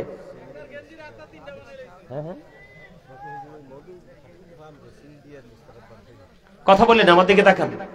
এই যে ওরা দায়িত্ব নিচ্ছে, এদিকে তাকান। আমার আলোচনা না হয় শেষ করতে পারবো না তো। এই আমার দিকে তাকান, আমি কি বলতে চাই। বন্ধু, খাবারের ক্ষেত্রে এই আপনাকে প্রক্রিয়াটা অবলম্বন করতে হবে। সুস্থ থাকার জন্য আপনাকে আরেকটা কাজ করতে হবে। সেই কাজটা হলে, এদিকে তাকান, এই আমার দিকে তাকান। মানুষ অসুস্থ হয় কেন? এদিকে তাকান। চা খাওয়ার সময় পানিতে ফু দেন না, কথা কয় না। আবার গরম ভাত দিলে ফু দেন না। আবার খাবার খাওয়ার সময় প্লেটটা কাছে নিয়ে নাকের নিঃশ্বাস আসে কি আসে না? এই সমস্ত ফু, নাকের নিঃশ্বাস সুস্থ থাকতে হলে সাইডটা না ফার্স্ট এক লগে বসে, যে কি কথা মনে আসে আমি বুঝি না। চিকনটা বেশি কথা কয়। এই চিকন আলী, তোমার কি সমস্যা আমারে বলো। এই মিয়া, আপনি দাঁড়াইছেন কেন? এটা আমার পার্সোনাল ম্যাটার। আর কথা বললো না ভাই, প্লিজ কথা বললো না। আমি তো আলোচনা তোমাদের জন্য করছি, এগুলো তো আমি জানি। আমি তোমাদেরকে বলার দরকার আছে? আমি তো তোমাদেরকে বলার জন্য এখানে এসেছি, কারণ আল্লাহ রাব্বুল আলামিন আমাকে একটা দায়িত্ব দিছে। কি দিয়েছে? আল্লাহ বলেছেন, ইয়া আইয়ুহাল্লাযীনা আমানু কু আনফুসাকুম ওয়া আহলিকুম নারা। আল্লাহ বলেছেন, O believers, save yourself and your families from the fire. আল্লাহ বলেছে, ইমানদারকে তুমি জাহান্নাম থেকে বাঁচো এবং তোমার পরিবারকেও বাঁচো। এখন তোমাদের কি বাঁচার দরকার আছে না? এখানে তো 2 ধরনের মেসেজ, দুটোই পজিটিভ, একটাও কিন্তু নেগেটিভ না। সত্যি ভালো লাগে না আপনাদের কাছে? আপনারা যদি ভালো না লাগে না বলেন, আমি এখনই ছেড়ে দিব। আমি মনে করি এটা এই প্রজন্মের মানুষের জন্য বেশি প্রয়োজন। এবার দিকে তাকান, আমার দিকে ফলো করেন। নাকের নিঃশ্বাস খাবারে পড়া যাবে না, ইচ্ছে করে ফু দেওয়া যাবে না। কারণ নিঃশ্বাসটা যখন আসে, এই আপনারা বাংলা ভাষা মোস বলেন, মোস। আমরা বলি কিতাবের ভাষায় গফ। কি? আজকে আমি আপনাদেরকে বলি বন্ধু, আমরা এটাকে ফিনিশ করি, এটাকে দাঁড় করাই, ঠিক কিনা বলেন?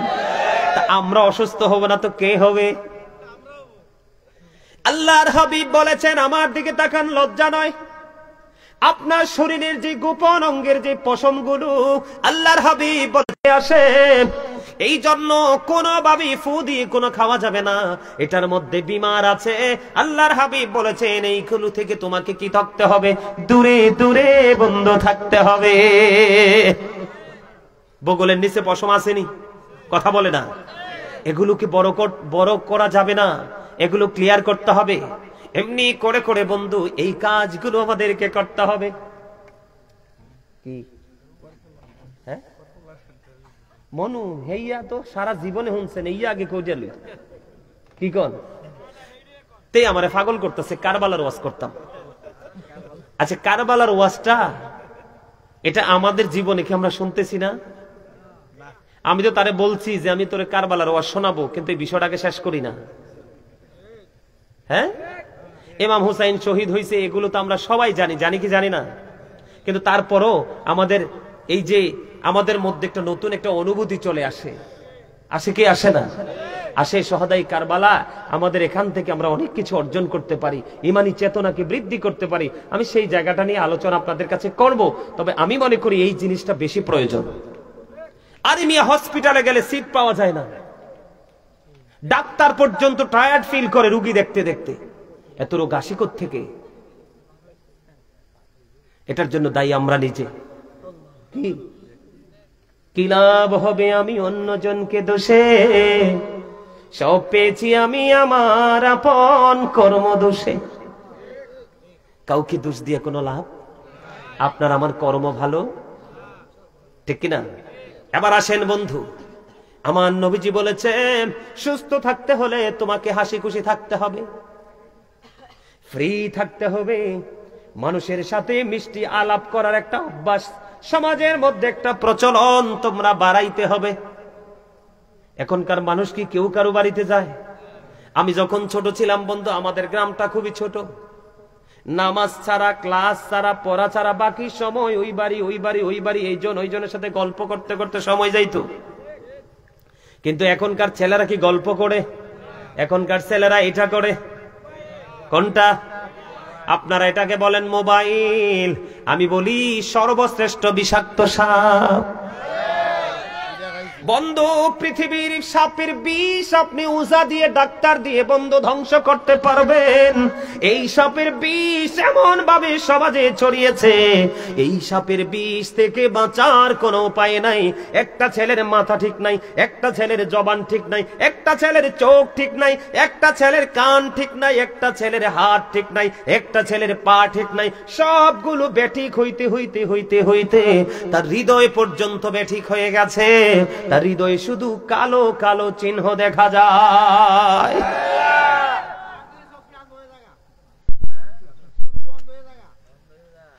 এই যে চাচা যে কথা বলছে, হাসি দিয়ে উড়াইবার মতো না, কিন্তু আপনারা দেখবেন এখনো আমি যদি চশমাটা সত্যিকার অর্থে বলি, আল্লাহি বন্ধু, আমি সত্যি করতে যদি বলি, আমি কিন্তু আগে ওয়াজে চশমা পড়তাম না। এখন আমি চশমা পরি, আমার কিছু ভক্ত আছে তারা মানতে নারাজ। হুজুর চশমাটা না দিলে সুন্দর দেখায় না, আরো বেশি সুন্দর লাগে। আসলে বন্ধু, চোখে কোনো সমস্যা নেই, আমাদের বয়স কিন্তু কম হয়নি, চুলদারি গুলো পাইকা গেছে, এখনো চোখের পাওয়ার কিন্তু যথেষ্ট আছে। ওই পর্যন্ত সব বলতে পারবো বন্ধু কি হচ্ছে না হচ্ছে। কিন্তু দুঃখজনক হলেও সত্য, আপনার আমার ভাই, বাবা, বাতিজা, সন্তান ছোট্ট ছোট্ট চোখ কানা। কথা বলেন না কেন? একটা মাত্র কারণ, সেইটা হলো এইটা, চাইয়া থাকতে থাকতে থাকতে থাকতে এটার পাওয়ারের কাছে এই পাওয়ার কি গিলে খায়। আপনি মোবাইল থেকে দূরে যান, দেখবেন আপনি কত রিল্যাক্স ফিল করতেছেন। বন্ধুরে আমার, ওই যে আমি একটু আগে হাসি খুশির কথা বললাম, আল্লাহর হাবিব বলেছে তোমরা যদি সুস্থ থাকতে চাও, বেশি বেশি করে তোমরা হাসি খুশি থাকো, ফ্রি মোডে একজন আরেকজনের সাথে হাসি খুশি ভাবে চলতে শিখো। কারণ আপনি যখন বন্ধু অনেক বেশি কি থাকবেন, আপনার মধ্যে অনেক রিজার্ভ থাকবেন, রাগান্বিত থাকবেন, তখন এই রাগ নাকি, আল্লাহর হাবিব বলেছেন এই রাগ নাকি মানুষের হার্টকে কি করে, অ্যাটাক করে। আল্লাহর নবী সরকারে মদিনা তিনি বলেছেন, যিনি কুস্তি খেলায় জিতে উনি শক্তিশালী নয়, যিনি তার রাগকে কন্ট্রোল করতে পারে তিনি হলেন শ্রেষ্ঠ শক্তিশালী। কি আপনি দেখবেন গায়ের জোরের থেকে কৌশলের জোর বড় না গায়ের জোর বড়? কৌশলের জোর বড়। সুস্থ থাকার জন্য সবচেয়ে বড় কৌশল হলো রাগকে কন্ট্রোলিং এ নিয়ে আসা। আল্লাহর হাবিব বলেছেন যদি তোমার অনেক বেশি রাগ হয় তুমি বসে যাও, তারপরেও যদি কন্ট্রোল করতে না পারো তুমি শুয়ে যাও। ফ্রি থাকতে চেষ্টা করো, ফ্রি যত বেশি থাকবা তুমি, হাসি খুশি যত বেশি থাকবা, তোমার সুস্থতার মান তত বেশি ভালো থাকবে, হার্টে কোনো প্রবলেম হবে না, প্রেসার আসবে না। আল্লাহর হাবিব তিনি জানিয়ে দিয়েছেন বন্ধু এইভাবে তোমরা জীবন যাপন করো। হিংসা থেকে, আত্মগরিমা থেকে, অহংকার থেকে, একদম রিজার্ভ মোড থেকে তোমরা বের হয়ে এসো, হাসি খুশি থাকো। দেখবেন হাসি খুশি যেই মানুষ থাকে তার সবকিছু ভালো। যেই মানুষটা একটু গোমরা থাকে, একটু বারবার দেখবেন তার চারপাশ ভার হয়ে যায়। আমি আপনাদেরকে এই বিষয়টা শেষ করে দেই বন্ধু, সুস্থ থাকতে হলে আরেকটা কাজ আপনাকে আমাকে বেশি করতে হবে। শুরু যেমনি করেছি ফজরের নামাজ দিয়ে, তেমনি ভাবে আপনাকে আমাকে আরেকটা অভ্যাস করতে হবে, যে নামাজটা হলো সালাতুল ইশারের নামাজ। আল্লাহ রাসূল কি করতেন? আল্লাহ রাসূল মাগরিবের পরে খাবার খেয়ে ফেলতেন। এশার নামাজ পড়ার পরেই তিনি বিছানায় চলে যেতেন। বন্ধুরে আমার, তাড়াতাড়ি ঘুম, রাত্রি জেগে থেকে আপনি পড়াশোনা করেন বা যাই করেন, এটা মোটেও কিন্তু বন্ধু শোভনীয় নয়। আপনি রাতে তাড়াতাড়ি ঘুমাবেন, সকালে তাড়াতাড়ি উঠবেন, এটা আপনার সুস্থতার জন্য অনেক বেশি গুরুত্বপূর্ণ ব্যাপার। আর একটা বিষয় হলো, হাদিস শরীফের মধ্যে এসেছে, আমার নবীর মতো এত মিষ্টি, আমার নবীর মতো তো হাস্যোজ্জ্বল চেহারা হাদিসের রাবী বলেছেন আমি আর কাউকে দেখতে পাইনি। এখন আপনারা সবাই হাসি খুশি থাকবেন কিনা? আপনি যদি সুস্থ থাকতে চান, নবীজি বলেছেন বন্ধুরে আমার, সামাজিক বন্ধনে আবদ্ধ হতে হবে। আর এই সামাজিক বন্ধনে আবদ্ধ হতে হলে আপনাকে একটা কাজ করতে হবে, পরিচিত হোক অপরিচিত হোক, মুসলমানকে দেখা মাত্র সালাম দিয়ে দিবেন। কোন মানুষ মারা গেলে তার জানাজায় অংশগ্রহণ করবেন। কেউ যদি বিপদে পড়ে তাকে বিপদ থেকে উদ্ধার করার জন্য যাবেন। কেউ যদি অসুস্থ হয় তার সেবা করে নেবেন। রাজি আছেননি? আরো জোরে বলেন। তখনই দেখবেন সামাজিক একটা বন্ধন তৈরি হবে, আপনার আমার মধ্যে আলাদা হাস্যোজ্জ্বল একটা পরিস্থিতি তৈরি হয়ে যাবে। এটা মানুষের জীবনে সুস্থ থাকার জন্য গুরুত্বপূর্ণ একটা ভূমিকা রাখে। জোরে কন্যা সুবহানাল্লাহ। এই কাজগুলো করব কিনা? রাতে তাড়াতাড়ি ঘুমাবো, সকালে তাড়াতাড়ি উঠবো, ফজর পড়বো, বন্ধু মেসওয়াক করব, হিংসা বিদ্বেষ থেকে দূরে থাকবো, বন্ধু সীমিত পরিমাণ খাবার খাবো, হাঁটাহাঁটি বেশি করে করব, পাশাপাশি 5 ওয়াক্ত নামাজ আমরা সঠিকভাবে পড়বো। কারণ নামাজ হলো শারীরিক একটা বড় ইবাদত। যাদের মাজায় ব্যথা, আজকে বলি, যাদের মাজায় ব্যথা, হাঁটুর ব্যথা, একটানা 40 দিন আপনি কি করবেন? দাঁড়িয়ে বসে নামাজের সিস্টেম অনুযায়ী নামাজ পড়ে নেবেন, দেখবেন আপনার ব্যথা চলে যাবে। কথা কি বুঝতে পারছেন? হাঁটাহাঁটি করতে ভুলে যাবেন না, মনে থাকবে তো? কথা বলেন, যা মনে থাকবে। এবার আসেন, ওই পাগলা আমাকে বলতেছে একটু কারবালা নিয়ে ওয়াজ করতাম। কারবালা তো হচ্ছে একটা হৃদয় বিদারক একটা জায়গা, ঠিক কিনা বলেন? কারবালার যে মর্মান্তিক অধ্যায়, সেই কারবালার মর্মান্তিক অধ্যায় নিয়ে আমি একটু আলোচনা করব।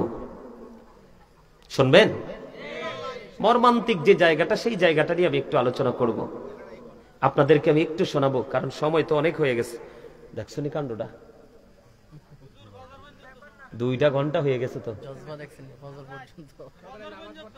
আমি বারবার শুনেছি আপনার এই ফজর পর্যন্ত শব্দটা।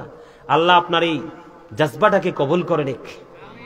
আরো জোরে বলেন, আরো জোরে, আরো জোরে, আরো জোরে। আমিন বলা মানে কি? আল্লাহ কবুল করে নাও। কি করে নাও? আমরা কবুল হয়। হ্যাঁ, এই তো আল্লাহর কাছে কি করা? কবুল হওয়ার জন্য আমরা কি করলাম? কবুল করার জন্য আল্লাহর কাছে সুবহানাল্লাহ বলেন না, আরো জোরে। দেখবেন ওলা দলিন, ঠিক না ভাই? ঠিক। আমি একটা গজল গাই। গজলটা ওই ওনাদের জজবা দেখে মনে হয়েছে গজলটা ইদানিং বেশি গাই না। এখন গজল গাওয়ার তো সময় হয় না, ওয়াজ করতে করতেই আপনার সময় চলে যায়। কি জানি বলে একটা গজল সব সময় গাইতাম, ওই যে একটা গজল আছে না, দেখো যদি জজবাহালে, দেখো যদি জজবাহালে, বাজাও প্রেমের বাঁশি, নবীর দরুদ পড়ো দিবানিশি। আমার নবীর প্রেমে পাগল হইলে, নবীর প্রেমে পাগল হইলে আল্লাহ তাআলা খুশি, নবীর দরুদ পড়ো দিবানিশি। ওই আমার নবীর প্রেমে পাগল হইলে গো,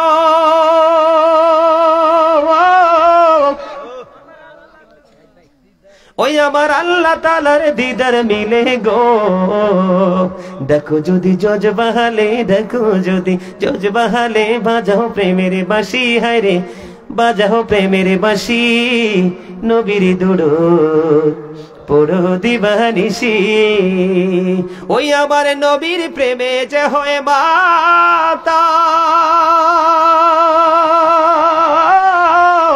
তাহার সম্মানে রয় চিরকাল। প্রমাণ আছে হযরতে বিল্লাল, প্রমাণ আছে হযরতে বিল্লাল বাইন্দা প্রেমের রশি, হায় রে বাইন্দা প্রেমের রশি। নবীর দুরূদ পুরো দিবানিশি।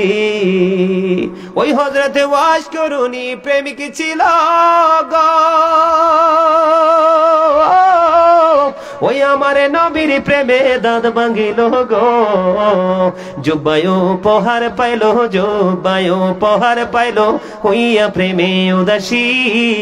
নবীর দুরূদ পুরো দিবানিশি। মারহাবা কন্যা, আরে আরো জোরে মারহাবা। এতক্ষণে মনে হয় যে আমি ওয়াজ শুরু করছি, মানে জজবাটা এমনই লাগতেছে। মারহাবা বলেন।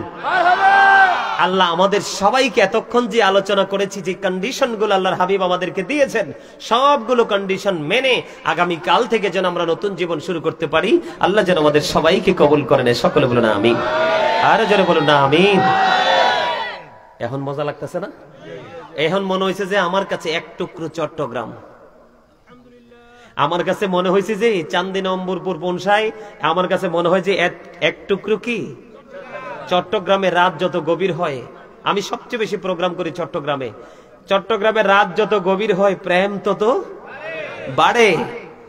আসলে তো প্রেমের মজা তো গভীরেই, যত জনগণ কমবে প্রেম তত বাড়বে। এটাই চট্টগ্রামবাসীর মধ্যে এটা এখনো পাওয়া যায়। বাংলাদেশের রাজধানী হলো কি?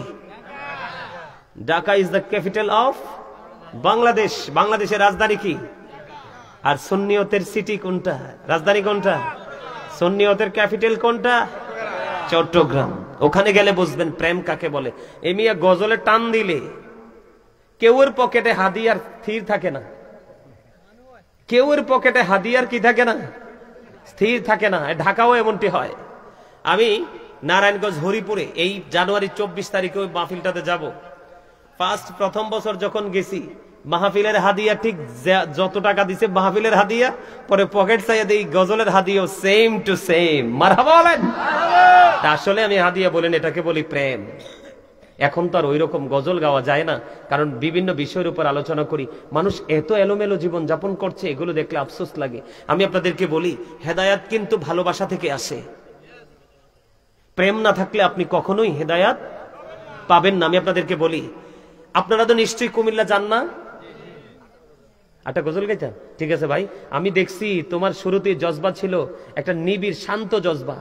আমি যখন জিকির ধরছি তখন দেখছি যে তার মানে ভাবটা পুরো একটা মানে অন্যরকম একটা ভাব আমি তার মধ্যে দেখতে পাইছি। আমি গাইবো, আমি একজন রাইটার, আমার সিনাই গজলের অভাব নাই, একবারে 100% ফিল আপ আছে। আপনারা চাইলে শোনাবো, অসুবিধা নাই। আমি একদিন মানে এই যুগের ছেলেদেরকে নিয়ে কথা বলতে বলতে লাইব্রেরিতে আমি কিছু বই নিতে আসছিলাম। তো আসার পরে এক কান্দিরপাড় নিউ মার্কেটে এখন অনেকগুলো লাইব্রেরি হয়েছে, আপনারা যারা গিয়েছেন তারা দেখেছেন। তা আমি একদিন ওই যে এই যে জিন্স প্যান্ট পরে আছে, ওই জিন্স প্যান্টটার অপকারিতাটা কি, ক্ষতিটা কি, এই বিষয়টা নিয়ে আলোচনা করতেছিলাম। ছেলেটা মনে হয় ছেলেটা 8-এ না জানি 9-এ পড়ে, আমি জানি না। ছেলেটা বলল, হুজুর আমার তো অনেকগুলো জিন্স প্যান্ট, আম্মুর সাথে ঝগড়া করে আমি জিন্স প্যান্ট কিনি, আমার পছন্দ, কিন্তু আজকে দাঁড়িয়ে দাঁড়িয়ে দূর থেকে আমি শুনলাম আপনার বক্তব্যটা, কোরআন এবং হাদিস দুটোর মধ্যে জিন্স প্যান্টকে অবৈধ বলে ঘোষিত হয়েছে। কি হয়েছে? জিন্স প্যান্টটা এটা অবৈধভাবে ঘোষিত হয়েছে। ওই ছেলেটা এসে আমাকে বলল, হুজুর এতদিন যে আমি পরেছি, আজকে থেকে আমি আর কোনোদিন এই প্যান্টটা পরবো না, আমি এটাকে আগুন দিয়ে জ্বালিয়ে দিব। যেটা আমাদের ইসলাম ধর্মের যে পোশাক, সেটাকে অ্যাটাক করে যে পোশাক, সেই পোশাককে আমি কি করব না, আর গ্রহণ। আমি আজকে গিয়ে সেটাকে পুড়িয়ে ফেলবো। আমি এতদিন যে পড়েছি সেই অপরাধটা মাফ হবে কিনা? আমি বলছি অবশ্যই মাফ হবে। কেন মাফ হবে? আল্লাহ বলেছেন, আল্লাযীনা আমানু, যারা ঈমান এনেছে, ওয়া কানু ইয়াত্তাকুন, এবং তাকওয়া অবলম্বন করেছে, লাহুমুল বুশরা, তাদের জন্য সুসংবাদ, ফিল হায়াতিদ দুনিয়া, দুনিয়ার জীবনে, ও ফিল আখিরা, এবং পরকালের জীবনে। জোরে জোরে বলেন না সুবহানাল্লাহ। মানে আপনি ইমানদার হওয়ার পরে যদি মালিককে ভয় করতে পারেন, আল্লাহ বলেছে লাহুমুল বুশরা ফিল হায়াতিদ দুনিয়া ওয়া ফিল আখিরা, তোমাদের জন্য সুসংবাদ, তাদের জন্য সুসংবাদ যারা ইমানদার হওয়ার পর অন্তরে ভয় কি করতে পেরেছে, জাগ্রত করতে পেরেছে। দুনিয়াও নেয়ামত, পরকালও নেয়ামত। জিন্স প্যান্টটা নিয়ে কেন বললাম? এটা কারবালার সাথে যুক্ত। ওমা নাউজুবিল্লাহ কয় না, আরো জোরে। কারবালার যে নেগেটিভ সাইড, মিয়া ভাই,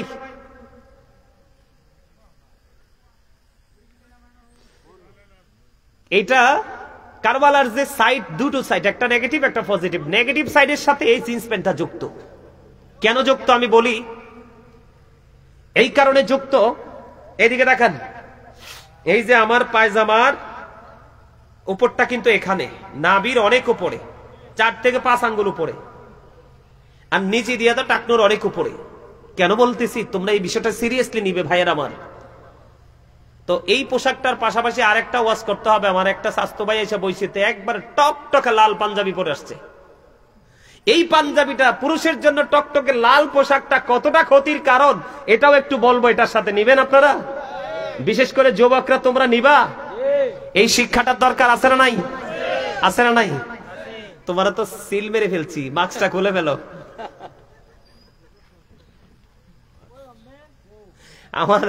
আমার দুষ্ট একটা স্বাস্থ্য ভাই আছে, ওই তার মতোই তারে দেখতে লাগে। এই জন্য আমার নজরটা তার দিকে বেশি। আমার দিকে তাকান, আগে লাল পাঞ্জাবিটা শেষ করে ফেলি। আল্লাহর হাবিবকে এক ব্যক্তি 2টা সালাম দিছে। কয়টা? 2টা সালাম দিছে নবীজি, একটা সালামের জবাবও। ইয়া রাসূলুল্লাহ, ইয়া হাবিবাল্লাহ, নবী গো, এক এক করে 2টা সালাম দিলাম। 2টার একটা সালামের জবাব আপনি দেননি। ইয়া রাসূলুল্লাহ, নবী কেন গো? আমার নবীজি জানিয়ে দিয়েছেন, বন্ধু, ইমানদার পুরুষ যারা আছো, যুবক তোমাদেরকে বলি, তোমরা কত ভুল করছো, না বুঝে বুঝে, না জেনে জেনে, না শুনে শুনে। তোমরা এই ভুল থেকে বের হয়ে আসতে হবে, না হয় কবর বড় ভয়ঙ্কর হবে রে যুবক। চান্দির অম্বরপুরের আমার যুবক, তোমাদেরকে বলছি রে, আমার নবীজি বলেছেন লাল জামাটা পরে এসেছে, এই কারণে আমি তাকে সালামের জবাব দেইনি। ইয়া রাসূলুল্লাহ, লাল জামা পরলে কি হয় গো? আমার নবীজি বলে দিলেন লাল জামা পরলে কি হয়। তোমরা যদি জানতে রে, কোনদিন তোমরা পুরুষ হয়ে, ইমানদার পুরুষ হয়ে তোমরা লাল জামাটা পরতে না। লাল জামাটা পরলে কি হয় নবী গো? এই নবীজি বললেন, একেবারে টকটকে লাল জামা ইমানদার পুরুষের জন্য মাকরুহ তাহরিমি, এটা হারামের অন্তর্ভুক্ত। এই জন্য নবীজি বলেছে, তোমরা কখনো স্বর্ণের আংটি পরিও না, গলায় কখনো স্বর্ণের চেইন দিও না, তোমরা কখনো তোমরা রেশমি পোশাক, রেশমি কাপড় দিয়ে পোশাক তোমরা পরো না, কখনোই টকটকে লাল জামা পরিও না। এখন দেখি বিদেশ থেকে আসলে মোটা একটা চেইন ঝুলায় গলায়, হাইজেকার ধরে নিয়ে যায়, কয় আয়রে আল্লাহ কি করলো, তুমি কেন গলায় ঝুলাইলা? দোষ তো তোমার। কারণ তুমি কি জানো না, এই দেশটা হলো বড় একটা চোরের দেশ। কথা বলেন না কেন? কোন দিক দিয়ে, কোন দরজা দিয়ে এসে আপনার ইমান চুরি করে নিয়ে যায়, কোন দরজা দিয়ে আসে কোন হায়না আপনার আমল চুরি করে নিয়ে যায়, কোন দরজা বন্ধ কেটে, ওয়াল কেটে আপনার এই পৃথিবীর সম্পদ কেড়ে নিয়ে যায়। এমনি করে করে অনেক চোরের উপদ্রব আমাদের বাংলাদেশে বেড়েছে। এটা দিন দিন বন্ধু বাড়তে থাকবে। এটা থেকে বাঁচতে হলে তোমাকে আমাকে অল টাইম অ্যালার্ট থাকতে হবে। আমি যেটা বলতে চাই, তোমরা মন দিয়ে শোনো, আমি তোমাদেরকে বাঁচানোর জন্য এসেছি। আল্লাহর হাবিব বলেছেন, নারীর জন্য যেমনি পোশাক ফরজ, পর্দা ফরজ, পুরুষের জন্য তেমনি পর্দাটা ফরজ। নারীর পর্দা মাথা থেকে পা পর্যন্ত ঢেকে রাখতে হবে। বিশেষ কারণে হাতের তালুটা দেখাতে পারবে, বিশেষ কারণে সে মুখমণ্ডল দেখাতে পারবে। যেমন হজে যাবে, তার স্কিনটা লাগবে। কথা বলে না কেন? ফেসটা লাগবে কিনা? পাসপোর্টে ছবি দিতে হবে, এই জন্য সে মুখটা দেখাতে পারবে। বন্ধু, এই জায়গা হাতের তালু ছাড়া পুরোটা রেখে রাখতে হবে। আর বন্ধু, উম্বরপুরের আমার যুবক, বিশেষ করে তোমাদেরকে আমি আমার স্টুডেন্টদের সাথে তুলনা করলাম। আমার স্টুডেন্ট তুললো আমার যুবক ভাইরা, তোমরা সবাই শোনো গো, গোটা পৃথিবীর বুকে আমার যে ইমানদার মুমিন মুসলমান যুবক পুটপুটে সুন্দর নুরানি চেহারার আমার ভাইরা রে, তোমরা সবাই আমার কথাটা শোনো। নবীজি বলে দিয়েছে, হাদিস শরীফের মধ্যে এসেছে, বুখারীতে এসেছে হাদিসটা, যেই ব্যক্তি ইচ্ছে করে টাকনোর নিচে ঝুলিয়ে ঝুলিয়ে পোশাকটা পরে, লুঙ্গি হোক, পেন হোক, পায়জামা হোক, ট্রাউজার হোক, যেটাই হোক, নবীজি বলেছে যদি এটা টাকনোর নিচে চলে যায় রে, তোমার ঠিকানা হয়ে যাবে জাহান্নাম। তুমি সারাটা জীবন তুমি নামাজ পড়তে পারবা। আমি এক্সাম্পল দেই, তুই টেনশন করো না। আমি কারবালার ওয়াজ করে আজকে যাব, কারণ এখানে আমি হাদিয়ার জন্য আসিনি। যেই হাদিয়াতে আমারে দিবে বলছে বন্ধু, মানুষ ভয়েও আমাকে হাদিয়া দিতে বলে না, শুধুমাত্র প্রেমের কারণে এসেছি। ভালোবাসা কখনো কোনো কিছু দিয়ে তুলনা করা যায় না। কথা বলেন না কেন? বন্ধু, আমার নবী মসজিদে অবস্থান করতেছে, হঠাৎ করে তিনি দেখতে পাইলেন একটা মানুষ এসে নামাজের নিয়ত বেঁধে ফেললো। গভীর মনোযোগ দিয়ে শোনো বন্ধু তোমরা, আমার নবীজি দেখলেন সে নামাজের নিয়ত করে ফেলেছে। তারপরে নবীজি বললেন তুমি ওযু করে আসো। তিনি ওযু করে আসলেন, এসে আবার তিনি নামাজে দাঁড়ালেন। নবীজি বললেন তুমি ওযু করে আসো। আবার তিনি ওযু করতে গেলেন, ওযু শেষ করে এসে তিনি আবার নামাজে দাঁড়ালেন। তৃতীয়বার আবার নবী বললেন তুমি ওযু করে এসো। এই কথা বলার পরে বন্ধু থার্ড পারসন, তৃতীয় জন প্রশ্ন করলো, ইয়া রাসূলুল্লাহ, ইয়া হাবিবাল্লাহ, নবী গো, বারবার কেন তাকে বলছেন গো নবী, বারবার কেন বলছেন তাকে ওযু করে আসতে গো? আমার নবীজি বললেন সেটার কারণ হলো, সেই বারবার আমার বলার কারণ হলো তার পোশাকটা যে শরীয়তের সীমা দেওয়া হয়েছে। আল্লাহ রাব্বুল আলামিন 3 শ্রেণীর পোশাক দিয়েছে। কয় শ্রেণীর? একটা হলো প্রতিদিন লজ্জাস্থান ঢাকার পোশাক, আরেকটা হলো সাজের পোশাক, আরেকটা হলো আল্লাহ রাব্বুল আলামিন কোরআনে বলেছেন লিবাসুত তাকওয়া যালিকা খায়র। আল্লাহ রাব্বুল আলামিনের কাছে সবচেয়ে বেশি দামি পোশাক হলো তাকওয়ার পোশাক। আমার নবীজি বললেন সেই যে পোশাক পরে আসছে শরীয়তের সীমা লঙ্ঘন করেছে, কিয়ামত পর্যন্ত নামাজ পড়তে পারবে, নামাজটা তার কবুল হবে না। তার কারণ হলো তার পোশাকটা টাকনোর নিচে চলে গেছে। নাউজুবিল্লাহ। এত ভয়ঙ্কর খবর শুনলে কেউ সুবহানাল্লাহ কয়? জোরে বলেন না নাউজুবিল্লাহ। এই দিক দিয়ে হলো নাভির উপরে অথবা নাভি বরাবর নিচের দিক দিয়ে রাখতে হবে টাকনোর উপরে। এই আমলটা আপনাকে আমাকে করতে হবে, অন্যথায় নামাজ দিয়ে কোনো লাভ হবে না। দেখেন আমাদের সমাজে নামাজি আছে, সুদও আছে, নামাজি আছে, ঘুষও আছে, নামাজি আছে, চুরিও আছে, নামাজি আছে, মানুষের হক নষ্ট করনেওয়ালা মানুষও আছে। আছে না নাই? এই জন্য বলেছি বন্ধু, আমি এই যে পোশাকটা, এটা সাংঘর্ষিক, আমি অন্যদিকে আর যাচ্ছি না। এই পোশাকটা নিয়ে আমি আপনাদেরকে বলছি, এই টাকনোর নিচে পোশাক পরা বন্ধ করবেন তো? নাভির নিচে পোশাক পরা বন্ধ করবেন তো? পোশাক দিয়েছে আল্লাহ লজ্জাস্থান ঢাকার জন্য। পোশাক পরার পরেও যদি লজ্জাস্থান দেখা যায়, তাহলে এর চেয়ে বড় হতভাগার কেউ হতে পারে না। আমি নিজেও দেখেছি অনেক জিন্স প্যান্ট পরনেওয়ালা নামাজ পড়ার সময় রুকুতে গিয়েছে, পিছনের দিক দিয়ে তার একবারে গোপন অঙ্গ দেখা গিয়েছে। হাইরে লজ্জা! যার লজ্জা নাই তার ঈমানও কিন্তু নাই। বলে হুজুর এখানে কেন বললেন? কারবালার সাথে যুক্ত। আমার দিকে তাকান, আমি কারবালায় ঢুকতে চাই। কারবালা হয়েছে 61 হিজরিতে। কোন হিজরিতে? 61 হিজরিতে কারবালা হয়েছে। আর এই কারবালার নির্মম ঘটনা ঘটিয়েছে বন্ধু ইয়াজিদ। ইয়াজিদের বাবা আমির মুয়াবিয়া আমার নবীর একজন প্রিয় সাহাবী ছিল, কিন্তু ইয়াজিদ ছিল অত্যন্ত দুষ্ট। তিনি দুষ্ট হয়েছে কেমন করে আমি আপনাদেরকে বলি। আমাদের মা বোনেরা দেখবেন পাতলা পোশাক পরা পছন্দ করে। নবীজি বলেছেন যেই মহিলা পোশাক পরার পরে বন্ধু তার বডি দেখা যায়, নবীজি বলেছেন ওই মহিলাটা উলঙ্গিনী ল্যাংটা নারী। যেই পুরুষ পোশাক পরার পরেও, লুঙ্গি পরার পরেও, প্যান্ট পরার পরেও, ট্রাউজার পরার পরেও সামনের দিক দিয়ে তার গোপন অঙ্গ দেখা যায়, পিছনের দিক দিয়ে তার লজ্জাস্থান দেখা যায়, আমি বলবো সেটাও ল্যাংটা পুরুষ। কারণ আল্লাহ তো দিয়েছে পোশাক লজ্জাস্থান ঢাকার জন্য। আল্লাহ মানুষকে সুন্দর করে বানাইছে, এই মানুষকে যেন আরো সুন্দর লাগে আল্লাহ পোশাক দিয়েছে। এই পোশাক দেওয়ার পরেও যদি তুমি তোমার লজ্জাস্থান ঢাকতে না পারো, তাহলে তোমার চেয়ে হতভাগার কেউ হতে পারে না। আমি আপনাদেরকে বলি, এই জিন্স প্যান্টটা আমাদের মধ্যে ঢুকাইছে বেঈমানেরা, আমাদের থেকে মেসওয়াকটা কেড়ে নিয়েছে, ব্রাশ দিয়েছে বেঈমানেরা। নারীরা পাতলা পোশাক পরা সেটাও দিয়েছে বন্ধু বেঈমানেরা। এই জন্য আল্লাহ রাব্বুল আলামিন কোরআনে বলেছে ইন্নাল কাফিরিনা কানু লাকুম আদুওয়াম মুবিনা। আল্লাহ রাব্বুল আলামিন বলেছেন the heretics are the eternal enemy of the believers. ঈমানদারদের প্রকাশ্য শত্রু হলো বেঈমান কাফেরেরা। ইয়াজিদের বাবা আমির মুয়াবিয়া নবীর প্রেমিক, তিনি একজন সাহাবী ছিলেন।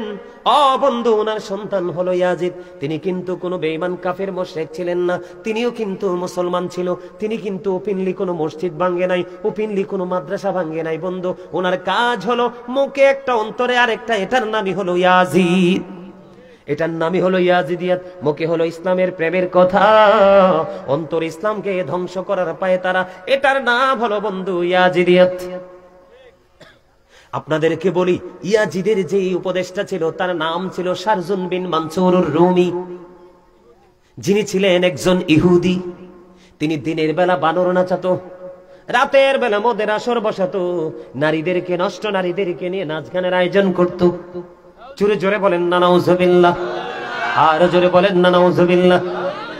বন্ধু, আমি আপনাদেরকে বলি, কারবালা হয়েছে 61 হিজরিতে, আর 63 হিজরিতে হাররার ঘটনা ঘটিয়েছে ইয়াজিদ বাহিনী। আপনারা জানেন কিনা জানি না, যেই মসজিদে নববীর মধ্যে বন্ধু 1 রাকাত নামাজ পড়লে 50,000 রাকাতের সওয়াব পাওয়া যায়, ওই মসজিদে নববীর মধ্যে 3 দিন পর্যন্ত আজান দিতে দেয় নাই, আজান দিতে দেয়নি, নামাজ পড়তে দেয়নি। ঘোড়া বেঁধেছিল, ঘোড়া রাস্তা বল করেছিল, নোংরা করে দিয়েছিল। বন্ধু, আপনাদেরকে আরো বড় নোংরা জঘন্য খবর আমি দিতে চাই। বন্ধু, মদিনায় অতর্কিতভাবে 63 হিজরিতে 700-এরও বেশি সাহাবীকে হত্যা করা হয়েছে। 10,000-এরও বেশি সাধারণ মানুষকে হত্যা করা হয়েছে। বন্ধু, কিতাব প্রমাণ করেছে ইয়াজিদ বাহিনী হলো 100% ক্যারেক্টারলেস পিপল। বুঝেন নাই? চরিত্রহীন, কিহীন, চরিত্রহীন। নবীকে মানলে হবে গুড ক্যারেক্টার সম্পূর্ণ পারসন, আর নবীকে না মানলে হবে ক্যারেক্টারলেস পারসন। ইয়াজিদ এবং তার দল কোরআন হাদিসের ভাষায় বন্ধু ক্যারেক্টারলেস পিপল হিসাবে আমরা সবাই জানি, চরিত্রহীন লম্পট। আমাদের দেশে অনেক মানুষ আছে ইয়াজিদের প্রশংসা করে, আছে না নাই? ইমাম হুসাইনের কথা কয় না? আরে যুবক, চান্দিনা উম্বরপুরের যুবক, আমি কিন্তু একটু পরে মাহফিলটা শেষ করে দিব, তোমরা তোমাদেরকে বলবো you are very 100% successful person. কেন জানোনি? তোমরা যদিও হেসেছো, যদিও তোমরা মজা করেছো, আমি বিশ্বাস করি তোমরা ওয়াজেও মজা পেয়েছো। কারণ মজা না পাইলে কেউ কখনোই কাছে থাকে না। আমি তোমাদেরকে আরেকটা মজা দিতে চাই। ইমাম হুসাইনকে বাদ দিয়ে তোমরা আলোচনা করো, ইমাম হুসাইনকে নিয়ে আলোচনা করো না। নবীজি বলেছেন আল হাসান ওয়াল হুসাইন সাইয়্যিদা শাবাবি আহলিল জান্নাহ। আমার নবীজি বলে দিয়েছেন ইমাম Hasan and Hussain are the leader of younger people in জান্নাহ। আমার নবীজি বলেছে, রে আমার যুবক উম্মতেরা, তোমরা শুনে রাখো, তোমাদের জন্য জান্নাতের রিসেপশনে দাঁড়িয়ে থাকবে, তোমাদের লিডার হয়ে যাবে ইমাম হাসান হুসাইন, 2 ভাই। আরে জোরে কন্যা সুবহানাল্লাহ। বন্ধুরি আমার, আমার দিকে তাকান। 1000-এরও বেশি নারী অতর্কিতভাবে ধর্ষণের শিকার হয়েছিল। শুধু ধর্ষণের শিকার নয়, কিতাব খুলে বন্ধু নিজেরই দুটো চোখ খুলে খুলে দেখেছি, আর চোখের পানি চোখ দিয়ে বেয়ে বেয়ে পড়েছে বিরামহীন ভাবে। মানুষ এতটা চরিত্রহীন কেমন করে হয়, এতটা ক্যারেক্টারলেস কেমন করে হয়? বন্ধু, 61 হিজরিতে কারবালা হলো, 63 হিজরিতে 1000-এরও বেশি মহিলা ইয়াজিদ বাহিনীর তাণ্ডবে অবৈধ সন্তান প্রসব করেছে। যেই জিনা, যেই সমকামিতা, যেই ব্যভিচার ছিল লূত আলাইহিস সালামের জামানায়। নাউজুবিল্লাহ বলেন না, আরো জোরে বলেন নাউজুবিল্লাহ। এখনো আমাদের দেশে বলৎকার আছে না নাই? জিনা আছে না নাই? লজ্জাস্থান দিয়ে বন্ধু, বন্ধু শারীরিক ফিজিক্যাল মেলেমেশা আছে না নাই? এই বন্ধু, এগুলা বড় নোংরা জিনিস, অত্যন্ত খারাপ জিনিস। বন্ধুরে আমার, এগুলো কখনোই নবীর উম্মত হতে পারে না। এগুলো হলো ইয়াজিদের উত্তরসূরি। কথা বলেন না কেন? আরো জোরে বলেন। এখন আসেন আমার দিকে। যে এতগুলো কথা আমি কেন বললাম? মানে ইয়াজিদের চরিত্র বোঝানোর জন্য। কোন ইমানদারের উপদেষ্টা যদি ইমানদার হয়, ইমান আমল ঠিক থাকবে। কোন ইমানদারের উপদেষ্টা যদি কোনো বেঈমান হয়, কখনোই কোনো মানুষ ঠিক থাকতে পারবে? বন্ধুরে আমার, আমি আপনাদেরকে বলবো 61 হিজরির যে মর্মান্তিক ঘটনা। বন্ধুরে আমার, হযরত আলী আকবর যখন, আমি একবারে মর্মান্তিক জায়গাটা নিয়ে একটুখানি বলতে চাই, আমার দিকে তাকান। হযরত আলী আকবর একক যুদ্ধ করতে করতে করতে করতে করতে করতে একক যুদ্ধ, হযরত আলী আকবরের পালা আসলো বন্ধু। হযরত আলী আকবরের পালা যখন আসলো, হযরত আলী আকবর যখন তিনি যুদ্ধের ময়দানে গেলেন, হযরত হুসাইন রাদিয়াল্লাহু তাআলা আনহু তাকে আদর করে তাকে যুদ্ধের ময়দানে বন্ধু কি করলেন, পাঠিয়ে দিলেন। 3 দিন পর্যন্ত ফুরাত নদীর পানি বন্ধ। কয়দিন? 3 দিন। মানুষ কি পানি না পেয়ে থাকতে পারে? যেই নবীর কারণে আল্লাহ রাব্বুল আলামিন এত নিয়ামত বরাদ্দ করে দিল, যেই নবীজির কারণে এত নিয়ামত আমাদেরকে বন্ধু দিয়ে দিল, সেই নবীর কলিজার টুকরা, জান্নাতের সরদার, জান্নাতের লিডারের মধ্যে একজন, অনলি 1% ইমাম হুসাইন রাদিয়াল্লাহু তাআলা আনহু, তিনি বন্ধু ওই দিনের জন্য সবচেয়ে বড় সেফ ছিলেন। কিন্তু ওনার জন্য, ওনার দলের জন্য 3 দিন পর্যন্ত ফুরাত নদীর পানি বরাদ্দ ছিল না বন্ধু। পশু পাখি, বেঈমান কাফির মুশরিকেরা ফুরাত নদীর পানি বন্ধু খেয়েছে, ভক্ষণ করেছে। নবীজির কলিজার টুকরা, যার মা হলো জান্নাতে মুমিনাদের সরদারিনী, মা খাতুনে জান্নাত ফাতেমা, তিনি হলেন আপনার বন্ধু অম্বরপুর গ্রামে। আজকে আমার মা বোনেরা নিশ্চয়ই অনেকে আলোচনা শুনতেছে। আল্লাহর হাবিব বলেছেন, অম্বরপুর পুন শাইরের আমার মা এবং বাবা, মা গো, তোমাদেরকে বলতে চাই, বোনদেরকে বলতে চাই, আল্লাহ রাব্বুল আলামিন, আল্লাহর হাবিব জানিয়ে দিয়েছে, ফাতেমাতু সাইয়্যিদাতু নিসাই আহলিল জান্নাহ। আমার নবী বলেছেন, mother Fatema is the leader of females in জান্নাহ। আমার নবী বলে দিয়েছেন, মুমিনাতের জান্নাতে সরদারিনী হবে মা খাতুনে জান্নাত ফাতেমা। ইমাম হুসাইনের মতো মানুষ, ওনার জন্য ফুরাত নদীর পানি বরাদ্দ বন্ধু। বন্ধুরে আমার, ইমাম হুসাইনের থেকে অনুমতি নিয়ে, হযরত আলী মুকাম থেকে অনুমতি নিয়ে আলী আকবর চলে গেলেন যুদ্ধের ময়দানে। যুদ্ধ করতে করতে করতে করতে বন্ধু তিনি এবার পারতেছে না, বাবার কাছে আসলেন। খেয়াল করবেন ইসলামটাকে তারা কেমন করে জিন্দা করে গেছে, সত্যটাকে তারা কেমন করে বন্ধু তুলে ধরে রেখে গেছে। বন্ধু, প্রকৃত মুমিন কখনো বন্ধু অর্থের কাছে বিক্রি হয় না। প্রকৃত মুমিন সব সময় সত্যের পথে লড়াই করে। তার এক্সাম্পল 61 হিজরিতে ইমাম হুসাইন আমাদের মধ্যে যে চেতনাটা দিয়ে গেছে। যারা ইমাম হাসান হুসাইনকে ভালোবাসে, তারা কিন্তু ইমাম হাসান হুসাইন এবং কারবালা থেকে তারা কিন্তু চেতনা ফিরে পায়, ইমানটাকে মজবুত করতে পায়। পুনরায় যখন ফিরে ফিরে আসে, তাদের মধ্যে সেই ফিলিংসটা চলে আসে। বন্ধুরি আমার, যখন চলে গেলেন ইমাম হুসাইন থেকে অনুমতি নিয়ে, আলী মুকাম থেকে অনুমতি নিয়ে যখন চলে গেলেন আলী আকবর, যুদ্ধ করতে করতে করতে করতে তারপরে বন্ধু ফিরে আসলেন। ফিরে আসার পরে আয়েশা বললেন, বাবাকে ডাক দিয়ে, হযরতে হুসাইন রাদিয়াল্লাহু তাআলা আনহুকে ডাক দিয়ে বললেন, বাবা, বাবা গো, ও বাবা, আমাকে একটা ফোঁটা পানি দাও। আল্লাহু আকবার বলেন না। বাবা, বাবা গো, আমাকে একটা ফোঁটা পানি দাও। আমি যদি একটা ফোঁটা পানি পাই গো, ওই আমি আমার নানার দুশমন, ইসলামের দুশমন, আল্লাহর হাবিবের বিধানকে যারা অমান্য করে, কলঙ্কিত করে, এই কলঙ্কিত মানুষগুলোর উপর আমি আমার হায়দারি আক্রমণ চালাবো। এই কথা যখন বললেন হযরত আলী আকবর, বন্ধু কত হৃদয় বিদারক, কলিজা ছিঁড়ে যায় রে। আপনাদেরকে বলে বুঝাতে পারবো না। যখন বন্ধু একা একা যখন কারবালার ইতিহাস যখন পড়তে বসি, এমন যতবার এই কিতাবটা নিয়ে বসেছি বন্ধু, ততবার কিতাবের মধ্যে বন্ধু চোখের পানি পড়েছে এবং বন্ধুর দাড়িগুলো ভিজে গেছে। সহ্য করা যায় না, সহ্য করা যায় না। 3 দিন পর্যন্ত ফুরাত নদীর পানি বন্ধ পায় না। 3 দিন পর্যন্ত ফুরাত নদীর পানি বন্ধ করে দিল। এরপরেও সত্যের পক্ষে লড়াই তারা ছাড়েনি। এখান থেকে আমরা ইসলাম প্রিয় যারা, তারা যুদ্ধ শিখেছি, ঠিক কিনা বলেন? এমনি করে করে বাবার কাছে আসলেন। বাবা গো, বাবা হলেন হযরতে হুসাইন রাদিয়াল্লাহু তাআলা আনহু। বাবা, ও বাবা, আমাকে একটা ফোঁটা পানি দাও, আমি আবার পুনরায় যুদ্ধের ময়দানে যাব, তাদের উপর হায়দারি আক্রমণ চালাবো।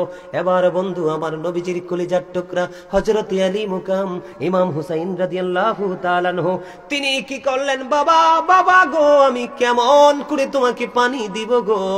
আজকে তোমার মতো আমিও তো 3 দিন তৃষ্ণার্ত, আমার কাছে তো কোনো পানি নেই। বন্ধু, আমার নবীজি প্রায় সময় ইমাম হুসাইনের দিকে নবীজির পবিত্র জিহ্বা মোবারক বের করে দিতেন।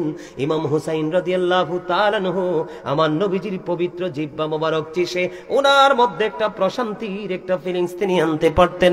এই দৃশ্য দেখে ইমাম হুসাইন রাদিয়াল্লাহু তাআলা আনহু আলী আকবরের দিকে কি করলেন? আলী আকবরের দিকে শুষ্ক জিহ্বাটা বের করে দিল। ও বন্ধু, হযরত আলী আকবর আমার কলিজার টুকরা হুসাইন রাদিয়াল্লাহু তাআলা আনহুর শুষ্ক জিহ্বাটা বন্ধু চুষলেন, কিন্তু জিহ্বায় তো কোনো রস নাই। জোরে জোরে বলেন না আল্লাহু আকবার, আরে জোরে বলেন না আল্লাহু আকবার। যারা সত্যের জন্য, ইসলামের জন্য, ইসলামের ঝান্ডা উড্ডীন করার জন্য যাদের জীবনকে এমন ভাবে শহীদি মর্যাদার দিকে বন্ধু ইচ্ছে করে ধাবিত করে দিয়েছে, তাদেরকে কিছু বললে কি মানা যায়? সহ্য করব আমরা? কথা বলেন, সহ্য করব? সহ্য করা যায় না, কারণ তাদেরকে ভালোবাসা আমাদের জন্য ফরজ। এই ফরজ ছাড়লে আপনার বাকি কোনো ফরজ কবুল হবে না। বন্ধুরে আমার, এবার কি করলেন? বাবার শুষ্ক জিহ্বাটা চষলেন। চষতে চষতে তিনি আবার কি করলেন? যুদ্ধের ময়দানে গেলেন। যুদ্ধের ময়দানে যখন তিনি তীরের আঘাত খাইলেন, ও বন্ধু, কারবালার ময়দানে ধুলাবালি ঝরতে থাকলো। বন্ধু, এত রৌদ্রের এত বেশি তীব্রতা ছিল, ধুলাবালি উঠতেছে। বন্ধু, ইমাম হুসাইন রাদিয়াল্লাহু তাআলা আনহু ডাক শুনতে পেলেন। সঙ্গে সঙ্গে গেলেন ওখানে গিয়ে দেখলেন ওনার কলিজার টুকরা শাহাদাত বরণ করেছে। ইন্না লিল্লাহি ওয়া ইন্না ইলাইহি রাজিউন। তখন হযরত হুসাইন রাদিয়াল্লাহু তাআলা আনহু হযরত আলী আকবরের পবিত্র নিথুর দেহ মোবারক তিনি কি করলেন? কাঁধে করে তাঁবুর নিচে আসলেন। এবার হাসান রাদিয়াল্লাহু তাআলা আনহুর সন্তান হযরত কাসেম রাদিয়াল্লাহু তাআলা আনহু বের হয়ে আসলেন। চাচা, চাচা গো, ও চাচা, আমাকে অনুমতি দাও, সত্যের পথে যুদ্ধ করে আমিও শাহাদাতের মর্যাদা পেতে চাই। এবার বন্ধু হযরত কাসেম রাদিয়াল্লাহু তাআলা আনহু চলে গেলেন, উনিও যুদ্ধের ময়দানে শহীদ হয়ে গেল। শহীদ হওয়ার পরে আবার ওই চাচা ইমাম হুসাইন দৌড়ে চলে গেল। বাবা গো, তোমাকে আমি দুর্বল হয়ে পড়েছি, তোমাকে আমি সাহায্য করতে পারলাম না। নিজের সন্তানের সাথে বন্ধু হযরত কাসেম রাদিয়াল্লাহু তাআলা আনহুর দেহটাও তাঁবুর সামনে রাখলো। জোরে জোরে কন্যা ইন্না লিল্লাহি ওয়া ইন্না ইলাইহি রাজিউন। বন্ধু, এবার কি করলেন? এর মধ্যে ইমাম হুসাইন শহীদ হওয়ার পূর্বে বন্ধুরে আমার হযরতে আলী আসগরকেও শহীদ করে দিয়েছে। নাউজুবিল্লাহ বলেন না? বন্ধু, শহীদ হয়ে গেল, সব ফায়সালা শেষ। একমাত্র এবার বাকি আছে কে? ইমাম হুসাইন রাদিয়াল্লাহু তাআলা আনহু। ইমাম হুসাইন রাদিয়াল্লাহু তাআলা আনহু যে যুদ্ধের ময়দানে যাবে, ইয়াজিদ বাহিনী কোনোভাবে সাহস করছে না ইমাম হুসাইনের দিকে আক্রমণ, একক যুদ্ধ করতে। একটা পর্যায়ে দেখতে দেখতে দেখতে দেখতে বন্ধু এবার কি করলো? ইমাম হুসাইন যখন যুদ্ধের ময়দানে নেমে গেল, চতুর্দিক থেকে ইয়াজিদ বাহিনী ওনার কাছে চলে আসলো। আক্রমণ যখন শুরু করলো, আক্রমণ করতে করতে করতে করতে বন্ধু ওনার কাছ পর্যন্ত চলে গেল।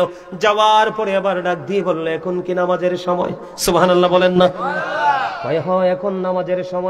যদি নামাজের সময় হয় রে, আমাকে তোমরা শহীদ করে দিও, কোনো আপত্তি নাই, জীবনের শেষ একদাটুকু আমার মালিককে দিতে দাও। জোরে কন্যা সুবহানাল্লাহ। এবার ইমাম হুসাইন রাদিয়াল্লাহু তাআলা আনহু বন্ধু কি করলেন? তিনি যুদ্ধের ময়দানে ওই যুদ্ধক্ষেত্রে তিনি নামাজ আদায় করলেন। নামাজটা আদায় করার পরে এবার সীমার ওনার বুকের উপর চেপে বসলো। এবার ইমাম হুসাইন রাদিয়াল্লাহু তাআলা আনহু এবং ইমাম হুসাইন রাদিয়াল্লাহু তাআলা আনহু তিনি বললেন, এরে সীমান, তুমি তো আমাকে শহীদ করার জন্য এসেছো, তুমি আমাকে শহীদ করে দেওয়ার জন্য এসেছো, আমি চাই তুমি তোমার বুকের জামাটা একটু খোলো। তখন সীমার বুকের জামাটা খুললো। সীমার যখন বুকের জামাটা খুললো, খোলার পরে তিনি চাইয়া দেখলেন সীমারের বুকের মধ্যে সাদা সাদা শ্বেত চিহ্ন দেখা যায়। নাউজুবিল্লাহ বলেন। ওনারটা ঠিক আছে, জোরে বলেন নাউজুবিল্লাহ। যখন সীমারের জামাটা খুললাম, সীমারের জামা খোলার পরে যখন বন্ধু তার বুকের জামা খুললো, খোলার পরে দেখতে পাইলেন তার বুকের মধ্যে সাদা সাদা শ্বেত চিহ্ন দেখা যায়। এটাকে হাদিস শরীফের মধ্যে আছে, কখনো কখনো এটাকে কুষ্ঠ রোগ বলা হয়েছে, কখনো কখনো এটাকে আবার ডবল রোগ বলা হয়েছে। আমরা কিন্তু এটাকে শ্বেত রোগ হিসাবে চিনি, ঠিক কিনা বলেন? মানুষের শরীর সাদা হয়ে যায় এমন আছে না? এটাকে হাদিসের ভাষায় কুষ্ঠরোগ বলা হয় বন্ধু। এই কুষ্ঠরোগ এবার ইমাম হুসাইন রাদিয়াল্লাহু তাআলা আনহু একটা ডাক দিয়ে বলল, রে শিবান, তুই বুঝি সেই বদকিসমত? আমার নানা আমাকে বলে গিয়েছে সাদা সাদা দাগের কিছু কুকুর আমার বাগানকে হরণ করে নিয়ে যাবে। সর্বশেষে তুই বুঝি সেই বদকিসমত সাদা দাগের কুকুর? তুই আমার নানার কথা অনুযায়ী বুঝি নানার কলিজার টুকরা সাজানো বাগানকে হরণ করে নিয়ে এসেছিস, তুই সেই বদকিসমত। নাউজুবিল্লাহ বলেন না? বলা বন্ধু শেষ হয়ে গেল। এবারে শিমর কি করলেন? ইমাম হুসাইন রাদিয়াল্লাহু তাআলা আনহুর বন্ধু ওনার কি করলেন? এই দেহ থেকে পবিত্র মাথাটা আলাদা করে দিল। আলাদা করে দেওয়ার পরেও বন্ধু ইয়াজিদ বাহিনী ক্ষান্ত হয়নি।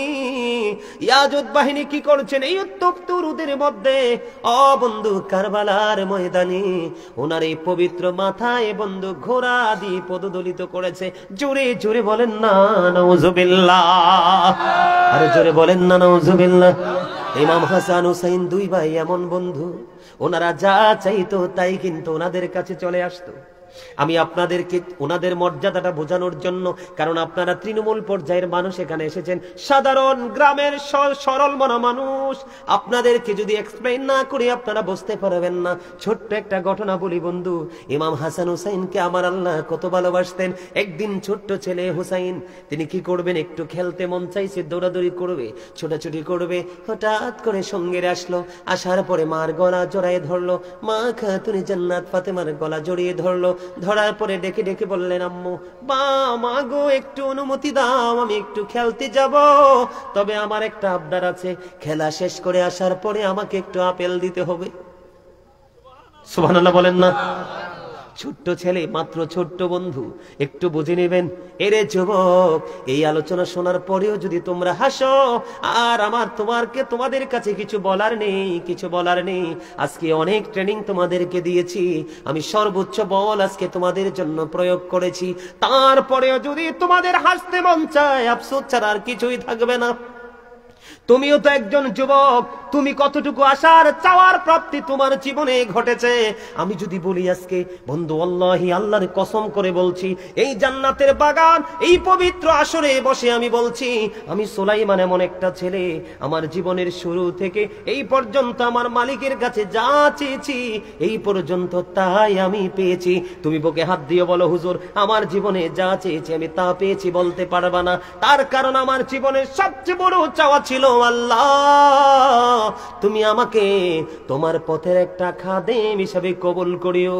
আজকে আমি এত আল্লাহ রাব্বুল আলামিন এত মর্যাদার জায়গায়, কোন জায়গায় চাইলেও আমি বিশেষ বক্তা হতে পারি না।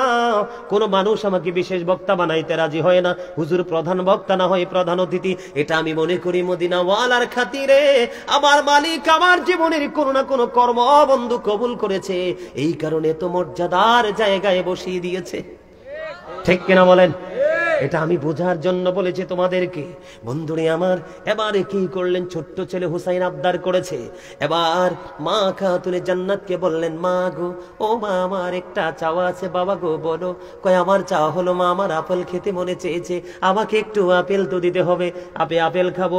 মা শর্ত হলো আমি খেলতে যাই, খেলা শেষ করে আসার পরে আমাকে আপেল দিবা। মা খাতুনে জান্নাত তিনি কখনোই সাধারণ কোন নারী নয়, তিনি বলে দিয়েছেন, যাও বাবা যাও, তুমি খেলা শেষ করে আসো, আসার পরে আমি তোমাকে আপেল দিব। আমি মা তোমাকে বলে দিলাম। আরে জোরে বলেন না সুবহানাল্লাহ। বন্ধু আমার, ওই ইমাম হাসান হুসাইনের প্রেম দেখে, তাদের চাওয়ার প্রাপ্তি দেখে বড় হিংসা হয়, বড় লোভ হয়। মালিক তাদের নানার যে কলিজার টুকরা উম্মত হয়েছে, আমরা যেন পরিপূর্ণ উম্মত হয়ে যেতে পারি। এবার বন্ধু চলে গেলেন। কিন্তু ইমাম হুসাইনকে বিদায় দেওয়ার পরে মা ফাতেমা চিন্তা করতেছেন, আমি তো আমার সন্তানকে বলে ফেলেছি আপেল খাওয়াবো, কিন্তু মদিনার কোথাও তো আপেল নাই, আমি আপেল দিব কোত্থেকে? তিনি চিন্তায় পড়ে গেলেন। হঠাৎ করে ওনার মাথার মধ্যে একটা বুদ্ধি চলে আসলো, না না, বসে থাকবো না, আমি আমার বাবার কাছে চলে যাই। বন্ধু, আপনারা হজ করতে গেছেননি? নবীজির রওজা মোবারক থেকে মা ফাতেমার বাড়ি কিন্তু বেশি দূর না, অল্প একটু জায়গা। আমি মা খাতুনে জান্নাত ফাতেমার বাড়িতে একটু দূর বন্ধু, বরকতের জন্য ঘুরে ঘুরে দেখে এসেছি, চক্ষুটা শীতল হয়ে গেছে। বন্ধু, মা ফাতেমা কি করলেন? আমার নবীজির কাছে চলে গেলেন। যখন গিয়েছে, কিতাব প্রমাণ করেছে মা ফাতেমার ললাটি বন্ধু ঘাম ছিল, ওনার যখন ঘর্ম প্রবাহিত হচ্ছিল দেখছে। আমার নবীজি তখন বসা ছিলেন, মা ফাতেমাকে দেখে তিনি দাঁড়িয়ে গেলেন। দাঁড়িয়ে মা ফাতেমাকে নবীজির আসনে বসতে দিলেন। মা, আপনাকে পেরেশান দেখা যায়, আপনি বসেন, কি হয়েছে? বাবা গো, একটা সমাধানের জন্য এসেছে। আপনার কলিজার টুকরা হুসাইন খেলতে গেছে, আমার কাছে বলছে আসার পরে আপেল দিব। বাবা গো, আমি তো কথা দিয়েছি। বাবা, কথা দেওয়ার পরে আমি চিন্তা করলাম মদিনার কোথাও তো আপেল নাই, আমি কোত্থেকে তাকে আপেল দিব? মা ফাতেমা এবং আপনার আমার প্রাণের নবীর কথোপকথন চলতেছে। এরই মধ্যে জিবরাইল আলাইহিস সালাম জান্নাত থেকে আপেল নিয়ে আমার নবীর হুজরায় এসে হাজির। জোরে জোরে বলুন না সুবহানাল্লাহ, আর জোরে বলুন না সুবহানাল্লাহ। জিবরাইল এসে হাজির হয়ে গেল আপেল নিয়ে। বন্ধুরে আমার, জিবরাইল আলাইহিস সালাম বলতেছে, ইয়া রাসূলুল্লাহ, আমার তিনটা জিনিস লাগবে, একটা চাকু লাগবে, দুইটা বাটি লাগবে। মা আয়েশা সিদ্দিকা রাদিয়াল্লাহু তাআলা আনহার ঘর থেকে দুইটা বাটি এবং একটা চাবুক চাকু যখন আনা হলো, বন্ধু আপেল কিন্তু মনে রাখবেন, আপেলটা দেখতে দুনিয়ার আপেলের মতোই, রং কিন্তু দুনিয়ার আপেলের মতো, কিন্তু স্বাদ দুনিয়ার আপেলের মতো না। তখন কি করলেন? আপেলটাকে অর্ধেক করলেন। খেয়াল করেন, আপেলটাকে অর্ধেক করা হলো, অর্ধেক করে অর্ধাংশ একটা বাটির মধ্যে রাইখা আরেকটা দিয়ে ঢেকে দেওয়া হলো, আর অর্ধাংশ আপনার আমার প্রাণের নবীজির হাত মোবারকে তুলে দেওয়া হলো। এবার কি করলেন? মা ফাতেমা আপেল নিয়ে চলে গেলেন। ইমাম হুসাইন চলে আসলো, আপেল দিলেন। মা ফাতেমা আপেল দিলেন। আপেলটা দেওয়ার পরে এবার মা ফাতেমা ইমাম হুসাইন দেখে দেখে বলছে, আম্মু, মা, মা গো, এত আপেল তো জীবনে কোনদিন খাইনি, এখন থেকে প্রতিদিন আমাকে আপেল দিতে হবে। মা ফাতেমা একটা ডাক দিয়ে বললেন, বাবা, বাবা গো, এই আপেল তো আমি আনিনি, আর তোমার নানার কাছে আল্লাহ রাব্বুল আলামিন জান্নাত থেকে পাঠিয়েছে। জোরে জোরে বলেন না সুবহানাল্লাহ। এখানে আমি একটা কথা আপনাদেরকে বলে রাখি, এটার সাথে আপনাদেরকে একটা জিনিস যুক্ত করতে চাই। এই যে দুইজন যুবক বারবার কথা বলতেছো, এই যে দুইজন যুবক আমার দিকে তাকাও, ইমাম হুসাইনের জন্য যেমনি ভাবে জান্নাত থেকে আপেল চলে এসেছে, তোমরা শুধু তোমাদের জীবনে হক্কানি কোন আলেম, হক্কানি কোন আল্লাহর প্রিয় বান্দা, আল্লাহর ওলির সাথে প্রেমের ডুরি লাগাইয়া কবরে যাও। আল্লাহ রাব্বুল আলামিন বলেছেন, ইনদা রাব্বিহিম ইউরযাকুন, হাসান হুসাইনি কাফেলার অন্তর্ভুক্ত হয়ে কবরের মধ্যে আসো। আমি আল্লাহ সূরা বাকারাতে জানিয়ে দিলাম, আমি আল্লাহ রাব্বুল আলামিন তোমাদের জন্য জান্নাতি খাবার বরাদ্দ করে দিলাম। জোরে জোরে বলুন না সুবহানাল্লাহ। বন্ধুরে আমার, এবার কি করলেন? আপেল খাবার পরে যখন শুনলেন নানা ব্যবস্থা করেছে, এবার জলদি করে চলে আসলেন, নানার কাছে আসলেন। নানা গো, এখন থেকে প্রতিদিন এই আপেল আমাকে দিতে হবে। আমার নবী, আপনার নবী, দু জাহানের বাদশা নবী সরকারে মদিনা, তিনি বলে দিয়েছেন, নানা গো, তোমার জন্য আপেলের ব্যবস্থা হয়ে গেছে, যাও। ইমাম হুসাইন নাচতে নাচতে খুশিতে বিদায় নিয়ে আসলেন। কিন্তু রহস্য হলো, ওই যে অর্ধেকটা আপেল একটা বাটির মধ্যে রাইখা আরেকটা দিয়ে ঢেকে দেওয়া হয়েছে। সুবহানাল্লাহ বলেন না, আল্লাহু আকবার বলেন।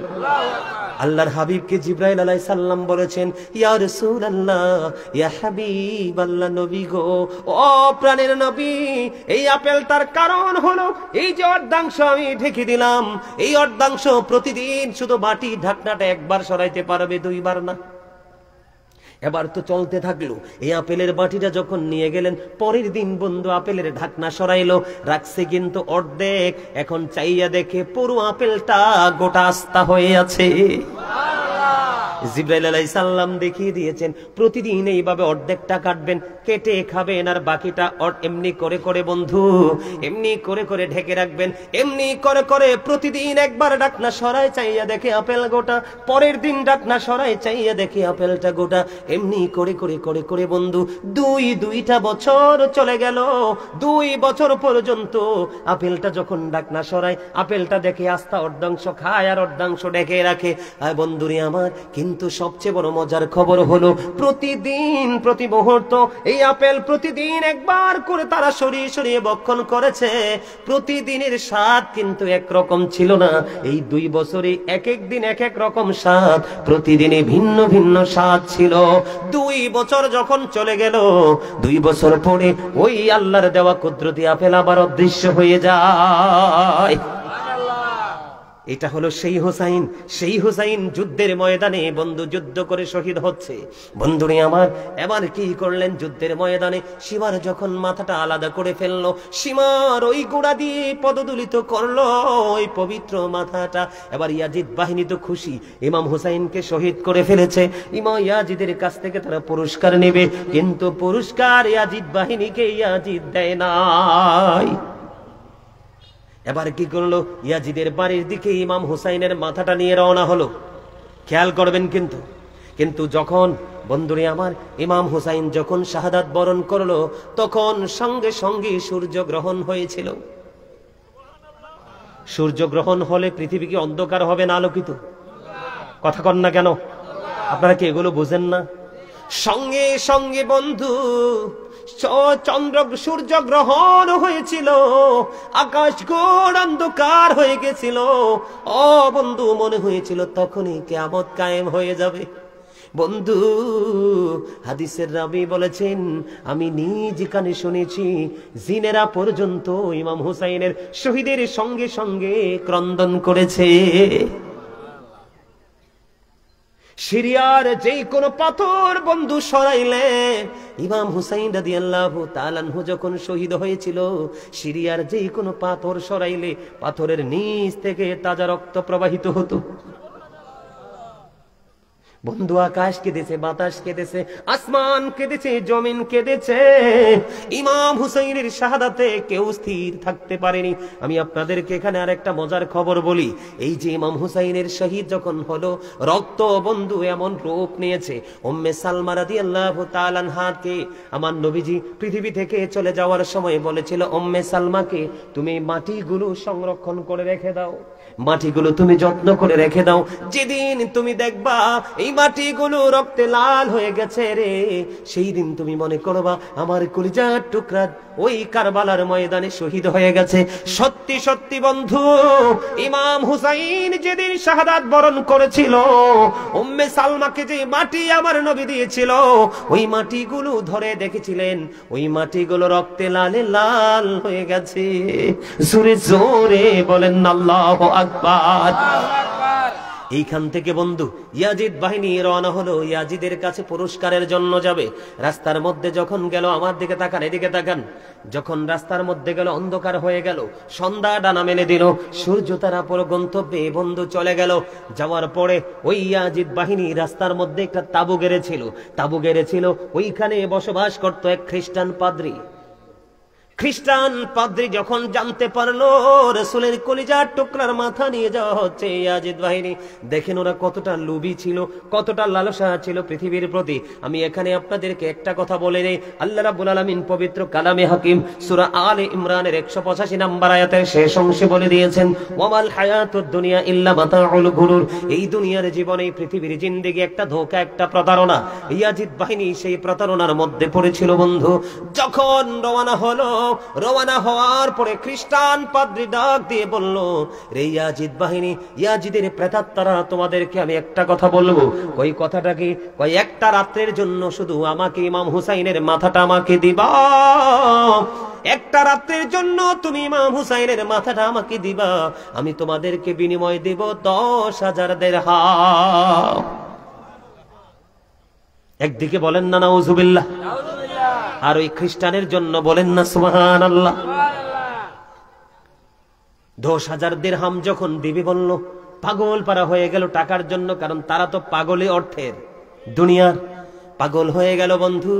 খ্রিস্টান পাদ্রী তিনি মনে মনে বলতে লাগলেন, ইনি বাড়িতে গেলেন, নিয়ে ইমাম হুসাইনের সুন্দর মাথাটাকে সুন্দর করে সুগন্ধিযুক্ত পানি দিয়ে ধুইলেন। ধোয়ার পরে তিনি কি করলেন, উঁচু একটা জায়গার মধ্যে রেখে দিলেন। উঁচু জায়গায় রেখে দিয়ে সারা রাত তিনি ওই ইমাম হুসাইনের পবিত্র চেহারাটার দিকে তাকাইয়া তাকাইয়া কাঁদতে শুরু করলেন। চোখ দিয়ে তিনি চোখের পানি বিসর্জন দিতে লাগলেন। কাঁদতে কাঁদতে বন্ধু ওই খ্রিস্টান পাদ্রী বলতেছে, ইয়াজিদ বাহিনী পৃথিবীর জন্য রাসূলের কলিজার টুকরাকে শহীদ করে দিল। অন্যদিকে খ্রিস্টান পাদ্রী তিনি বলতেছেন, কিন্তু ইয়াজিদ বাহিনী কিন্তু মুসলমান। কথা বুঝেননি আপনারা?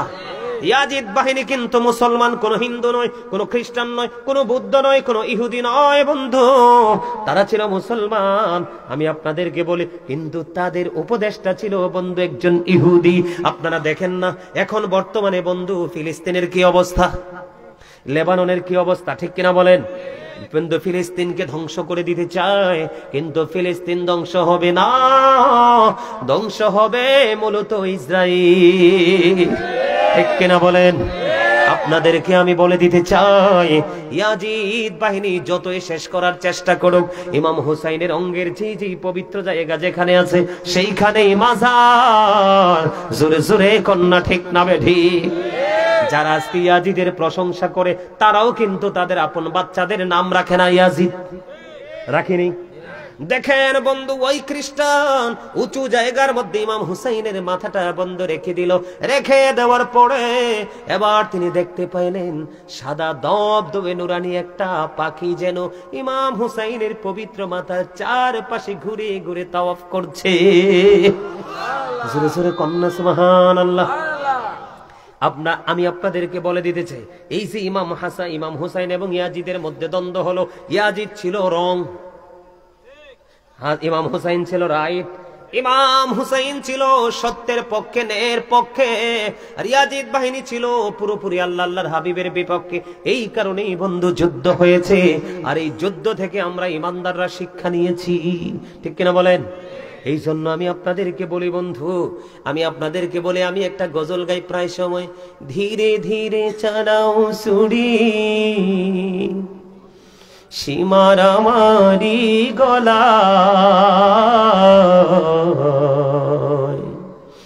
জয়নাল আবদিনের কান্দন শুনতে দাও না রে আমায়। ধীরে ধীরে চালাও ছুরি সীমার আমারি গলায়,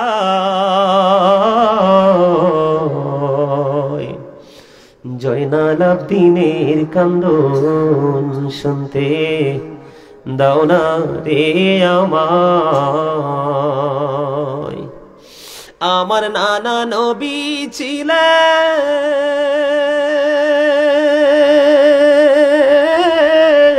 গুনাহগারের শাফি হলেন গো। আমার নানা নবী ছিলেন,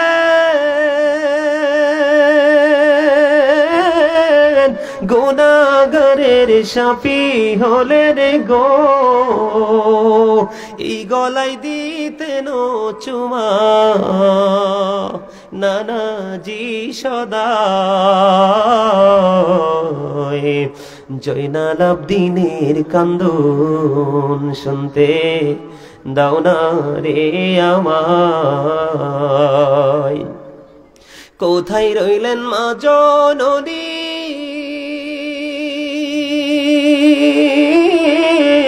তোমার হোসেন ধরা সাই গো।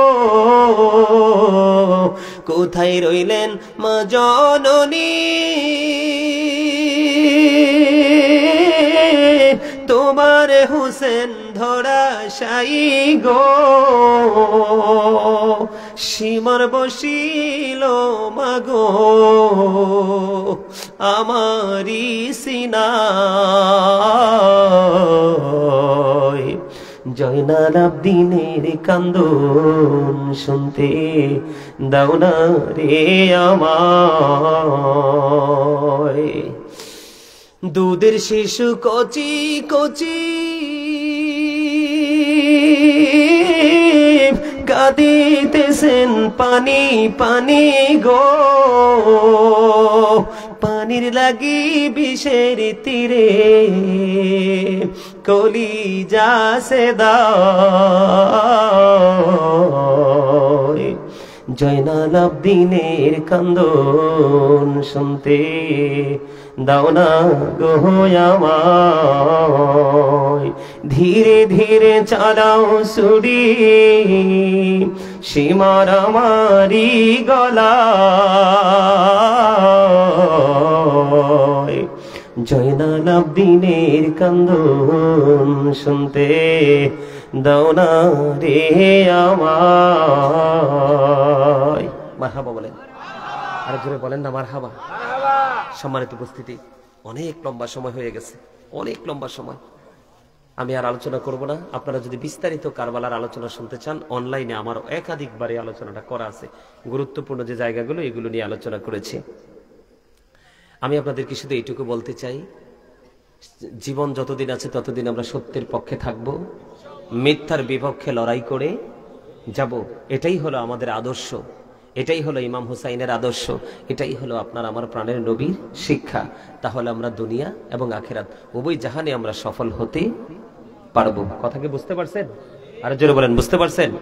সম্মানিত উপস্থিতি, সবাইকে বিনীতভাবে অনুরোধ করব, সকলে 5 ওয়াক্ত নামাজ পড়বেন, হালাল পথে রোজগার করবেন, মা বাবা স্মরণ করবেন। আর এই মাহফিলটা আপনারা প্রতিনিয়ত ধরে রাখার চেষ্টা করবেন, কারণ এই মাহফিলের মাধ্যমে এত বেশি উপকৃত হয় কবরবাসী, যেটা আপনি কল্পনাও করতে পারবেন। আবার যখন আপনি আমি চলে যাব, আপনার আমার পরবর্তী জেনারেশনকে যখন আমরা এই শিক্ষাটা দিয়ে যাব, ট্রেনিংটা দিয়ে যাব, তখন কিন্তু ওরাও আবার আমরা চলে যাওয়ার পরে তারা এই আমলগুলো করবে। ঠিক না বে ঠিক? সম্মানিত উপস্থিতি, আমার আলোচনায়